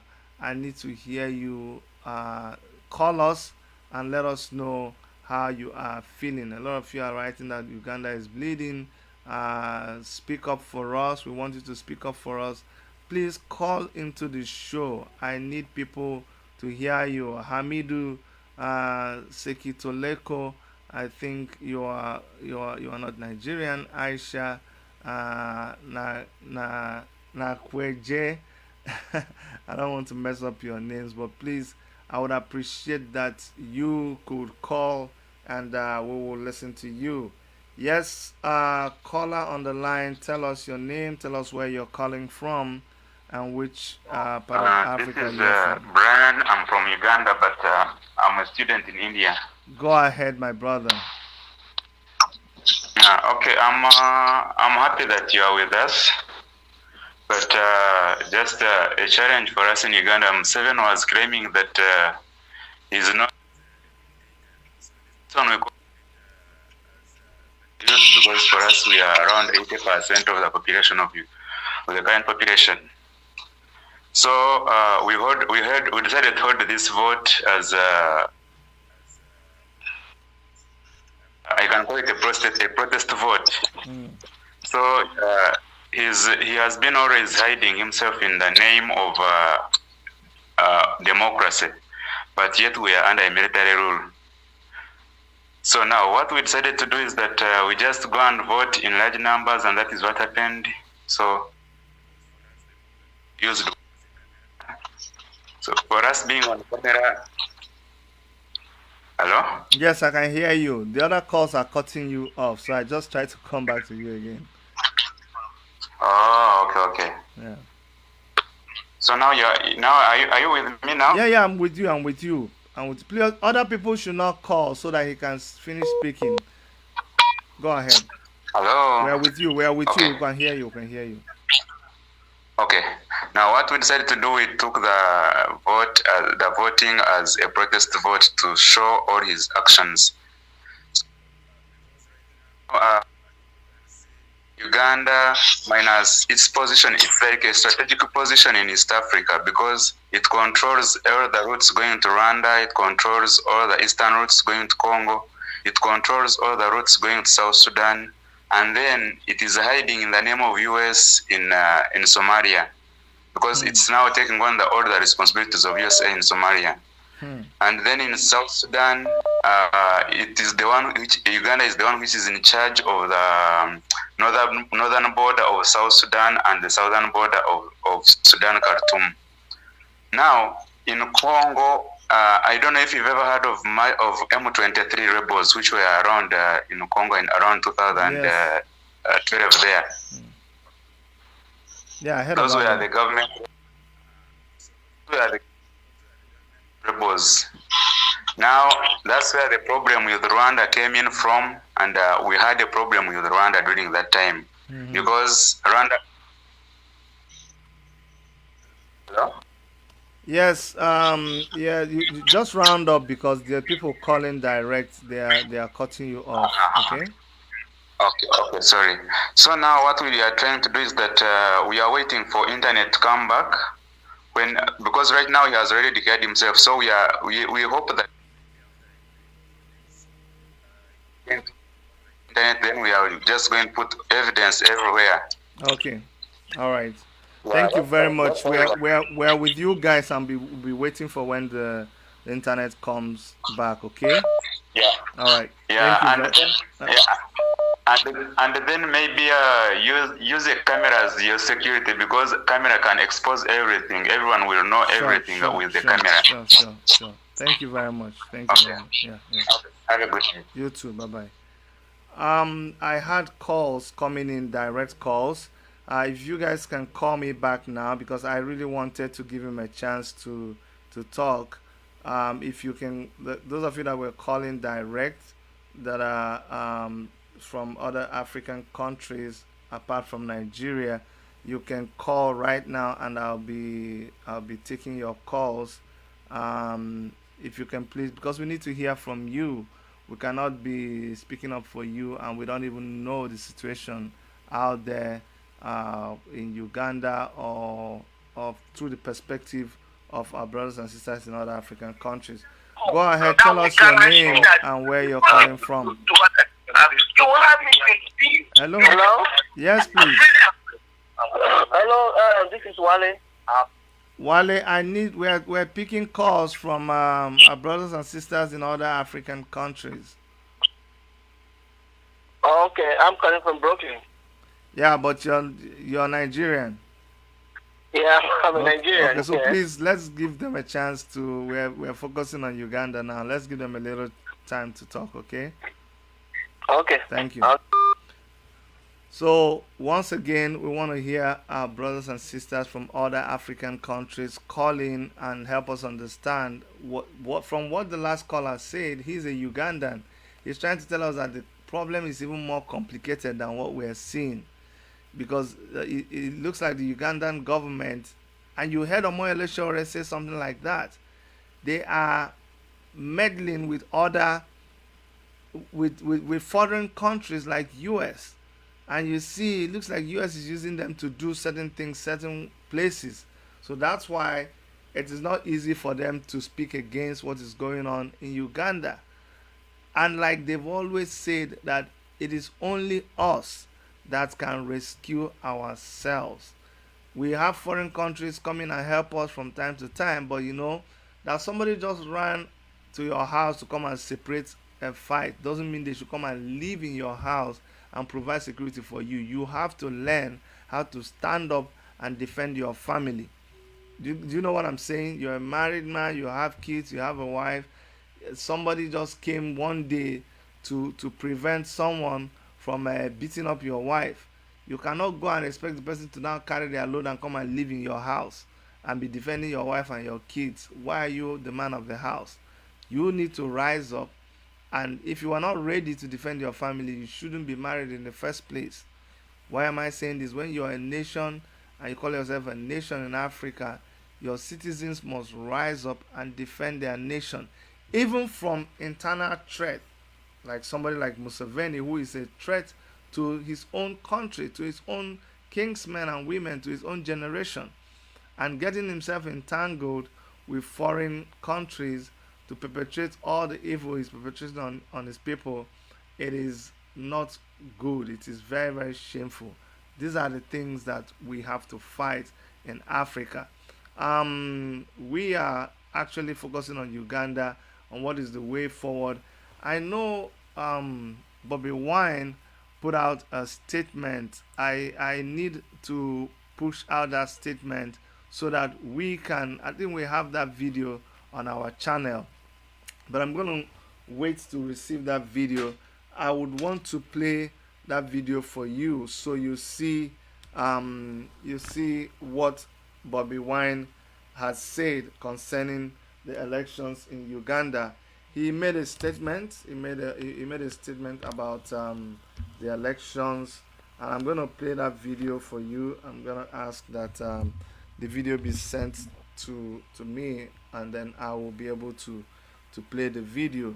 We need to hear what he has to say, and that's why we're also asking our brothers and sisters who are listening to call in and let us hear what you think from your experience that we should be doing. We are doing our level best, but sometimes when you hear from the person who is directly involved, you will know what to do or what to say. Caller on the line, tell us your name, where you're calling from. Yes, hello. You're talking to Solomon. I'm calling from Uganda. Oh wow, Solomon, you're calling from Uganda. That's awesome. How are you, sir? I hope you're safe. Yeah, as I talk right now, Uganda is somehow safe, but we are still doubting because the way the vote went through was not all that what we expected to come out. The president-elect, which has been forged or with a rich vote, has come out, and it was like this time round he's not going to favor someone. He's not going to be. I actually, the way he's talking is like he's showing sign of developing a heart of fighting with Ugandans.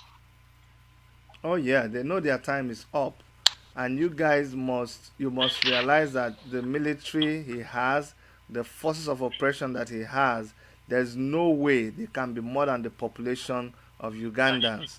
So we're just trying to tell you people not to be afraid of the intimidation, not to be afraid of all the harassment, because whatever we can do from outside, we will be able to do it. And that's why we are stretching our arms to you. Even if in the past we have not collaborated on certain levels, we are going to do that collaboration more. Whatever you guys need to do in Uganda, with the help of your comrades outside Uganda, we are more than ready to do that right now. That's why we are having programs like this, and we are seeking to hear from you. Yeah, that is great. We'll be grateful if you push on and then you help us, because for us Jews of Uganda, we have suffered enough, and this time around we want change in our country. Thank you very much. Thank you very much, sir. What's your name? I'm called Solomon. Thank you so much, Solomon. Thank you very much. Yes, you see what we're talking about. If this kind of call doesn't break your heart, I don't know what kind of heart you have. This is someone who is saying, please, we are tired, we need help, please come and help us. And it's really, really very touching. They are so tired. They are really, really tired. This guy, the kind of hold he has on that country, it is something else. And it is very, very, it's very, very shameful that such an old man who have that kind of hold on his people and not even bother about their welfare. And you can see from what the man is saying that his new posture now is like he's going to fight Ugandans. You see, I'm not surprised. This is what they do. Now that they have succeeded in putting him back into power, the election has also exposed to them the level of consciousness of their citizens. So now they are scared. I know. They are scared. They are afraid. So they are going to come back, tougher and with harsher measures than they used before. So we know what they're doing is expected, but I think they do not understand that this is 2021. I heard they hacked. They've not seen where they go into all their systems and they hack them. And we have very, very smart people around the world that can do a lot of damage without being physically there. But let us listen to Bobi Wine and what he has to say after the election. I think it's audio, but let's us listen to what he has to he has to say.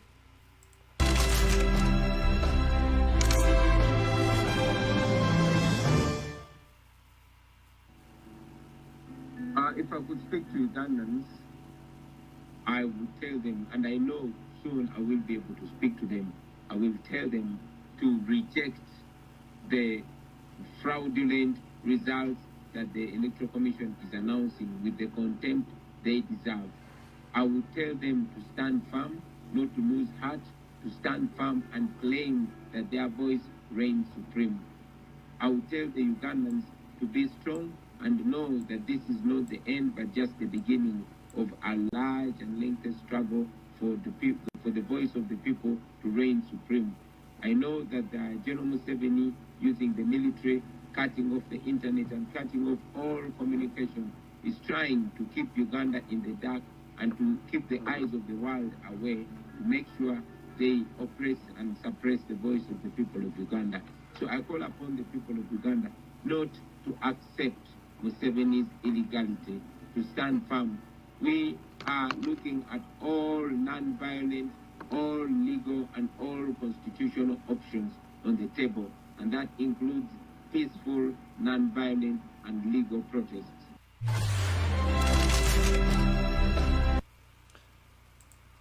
Okay, so that was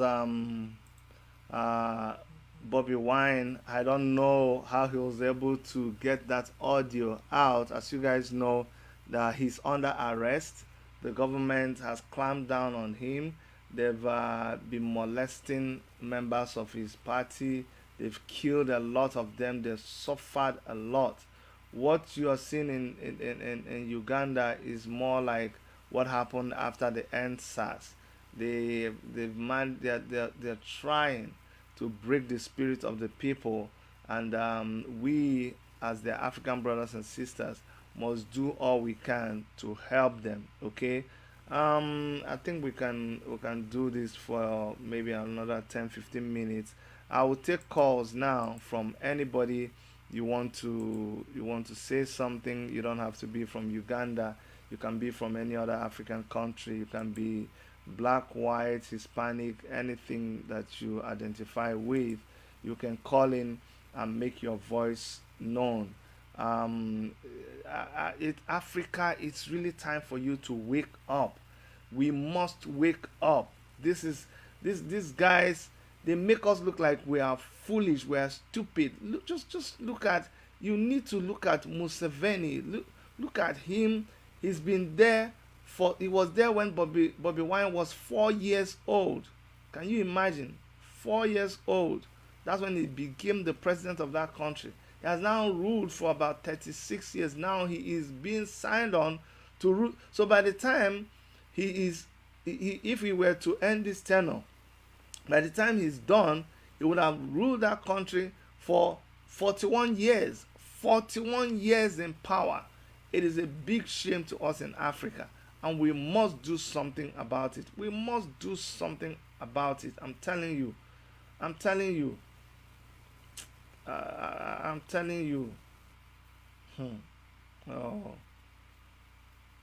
Somebody is writing something. He's saying, go to hell, Bobby. We know you are one of those people that are sent here, so we'll just remove you. The private number that is calling, I hope you're calling into the show. Are you calling into the show? Yeah, you're live on the show. Tell us your name and where you're calling from. I'm called Joel Wakaima, and I'm calling from Amsterdam. Okay, go ahead, Joel. What African country are you from? I'm from Uganda originally. Go ahead, sir. Thank you very much.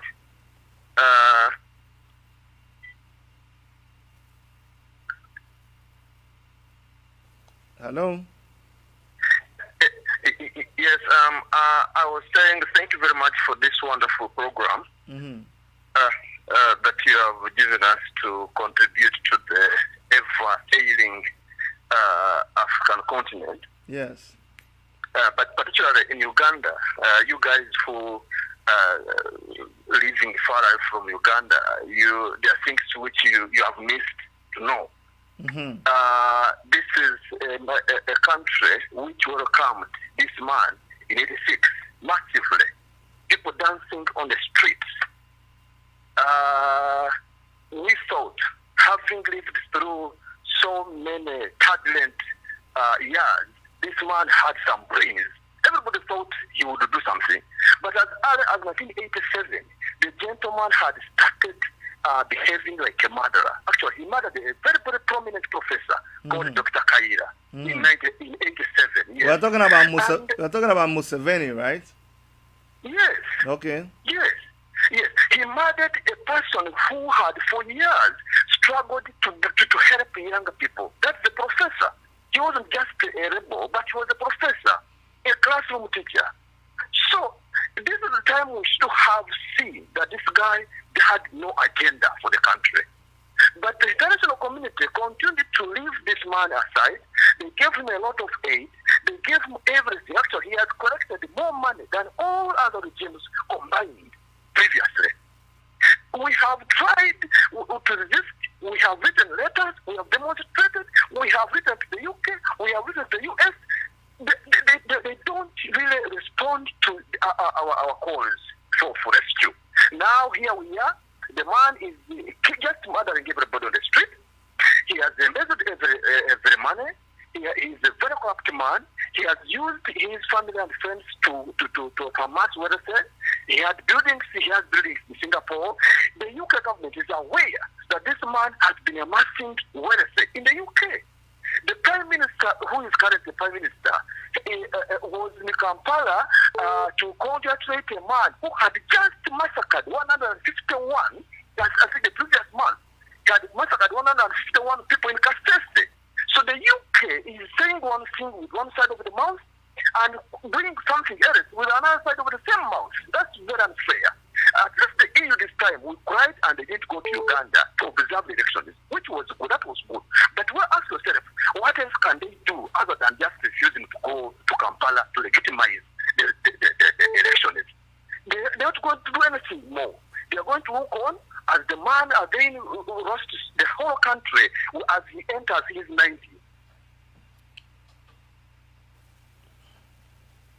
So we are trying for two. It's a double tragedy. The man is dying after killing so many people, and then the son is warming up to continue the massacre, the death, the murdering of human rights, the wanton disappearance of people. The boy is simply talking arrogantly. Everybody is watching. The tweets all over the place. His voices are all over the place. He's swearing to crush anybody who can stand in his way. So the trans community is still waiting. I'm on record having gone to Brussels to cry there. They allowed me to talk to them, yes, but they didn't do much. They didn't do much. I told them, why can't you cut the aid?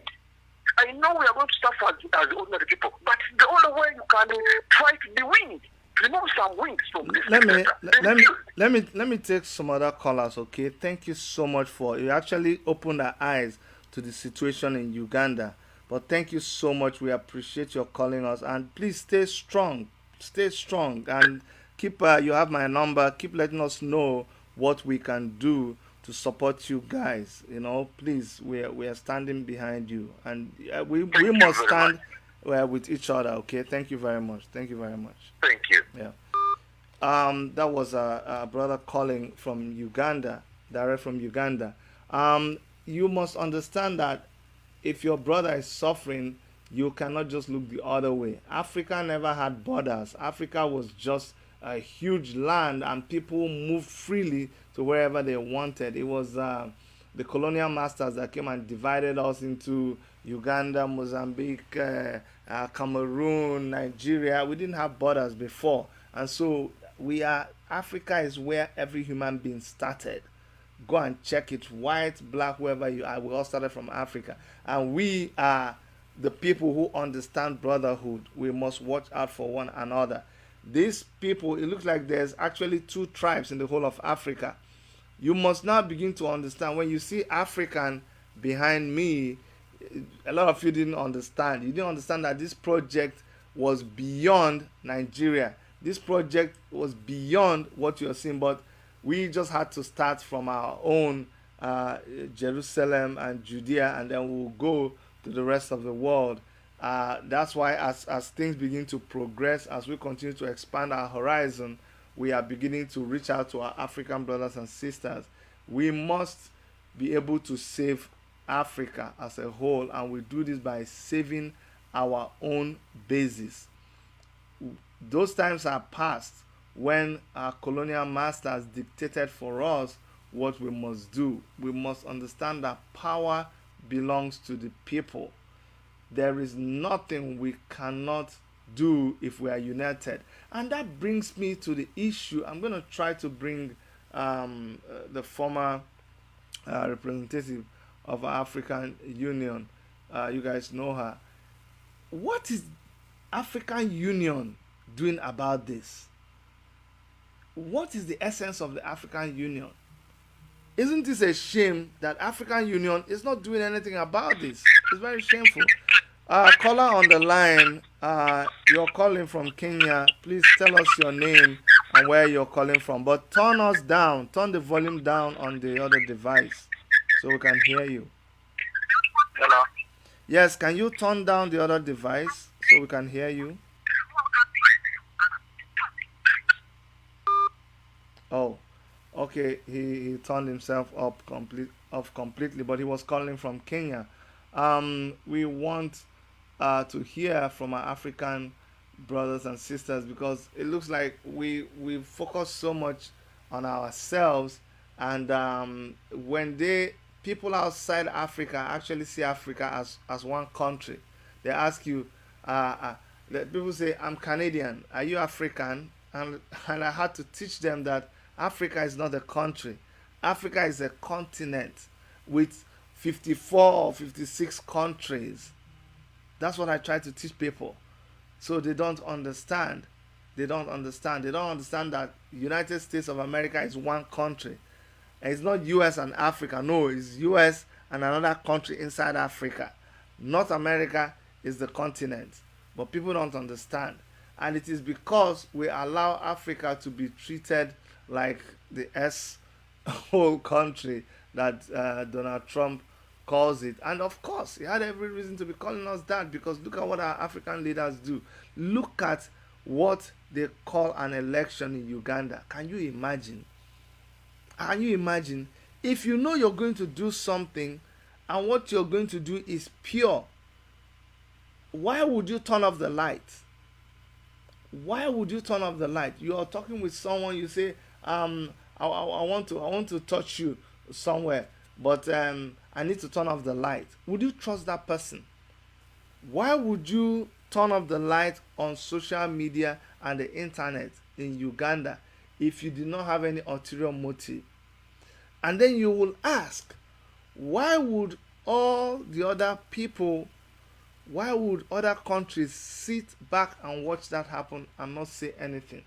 Why would African Union sit back and watch that kind of thing happen and not say anything if they are not complicit in this whole thing? That begins to tell you that our problem is even bigger than what we're seeing. Now, if there's another caller that wants to call, please go ahead and call, and we will round up this our broadcast. We want to continue to appreciate Omoyele Sowore, who spoke up against what is happening in Uganda, and who is in contact with Bobi Wine, and who is a Pan-Africanist.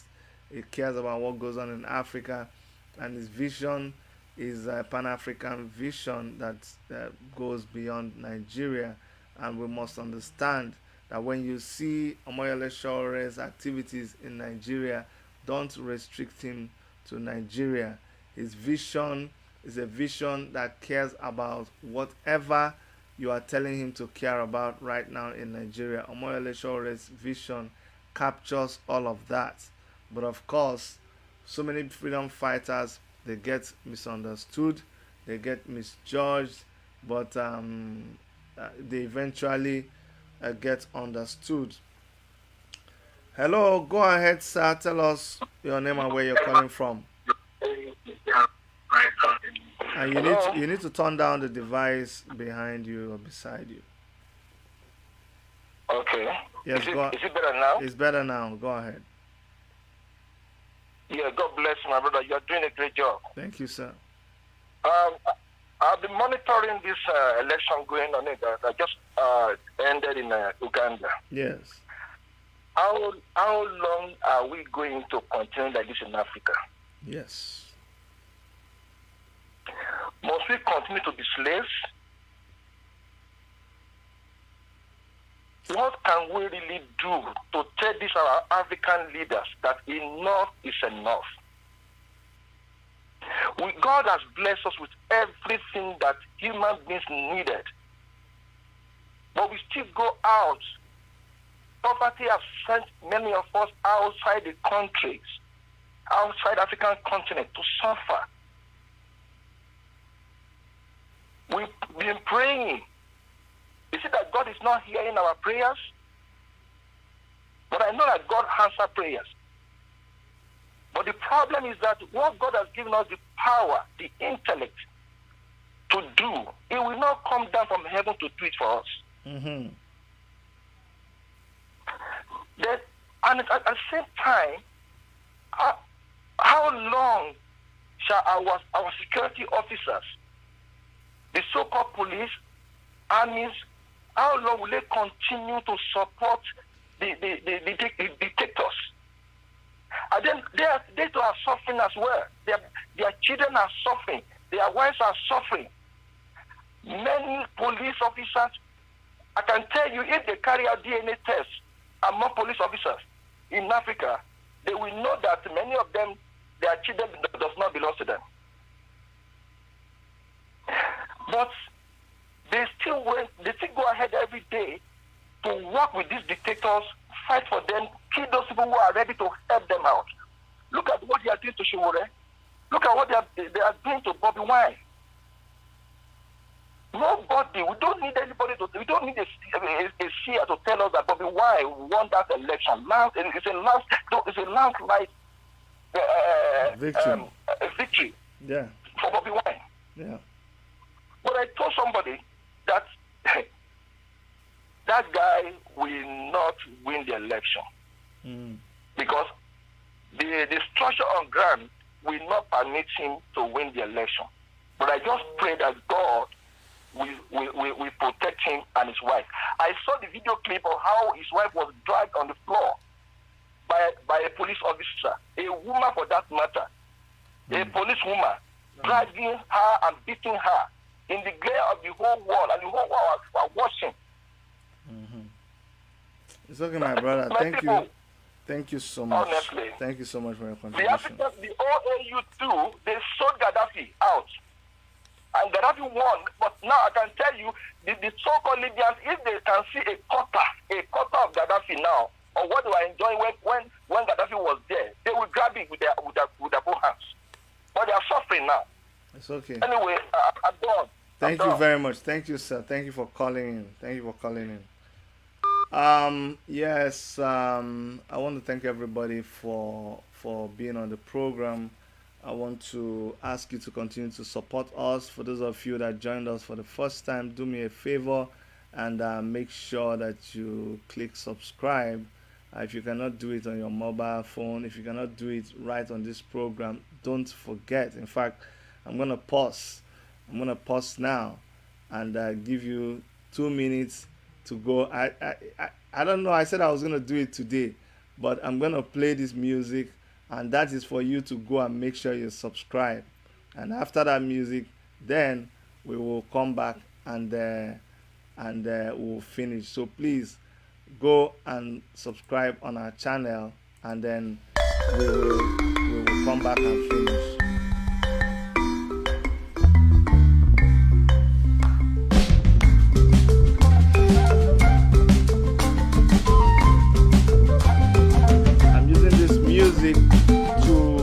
Try to tell our brothers and sisters in Uganda that we are with them. We support you. We don't want you to be discouraged. We want you to know that this fight is not only your fight.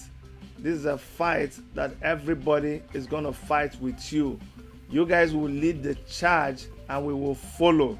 But we don't want you to be depressed. We don't want you to be discouraged. As you're listening to this music, I need you to be encouraged. It is not the end of the line. It's not the end of the line. It is not the end of life. You guys must continue. You must continue. You have our support. We will continue to disseminate information about what is going on there. Uganda is really bleeding. Uganda is bleeding, but we are there to support you. Don't let anybody discourage you. Please, please, please.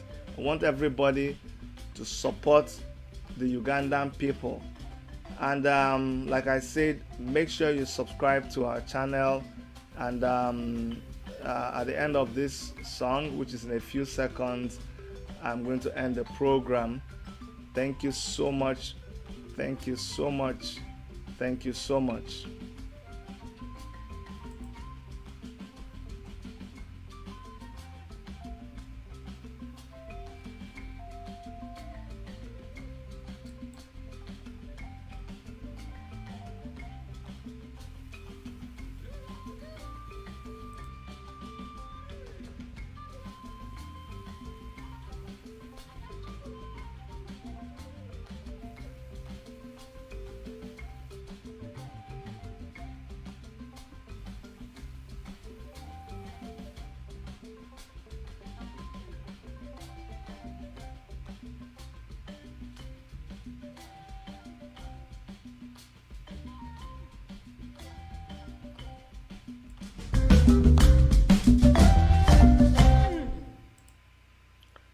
All right, guys, that's the end of our program today. To all our Ugandan brothers and sisters, big ups to you. You guys did well. You came out en masse and you voted, and we have the real result. The real results show that Bobi Wine got close to 80-something% of the votes. That is the real result, and the whole world knows.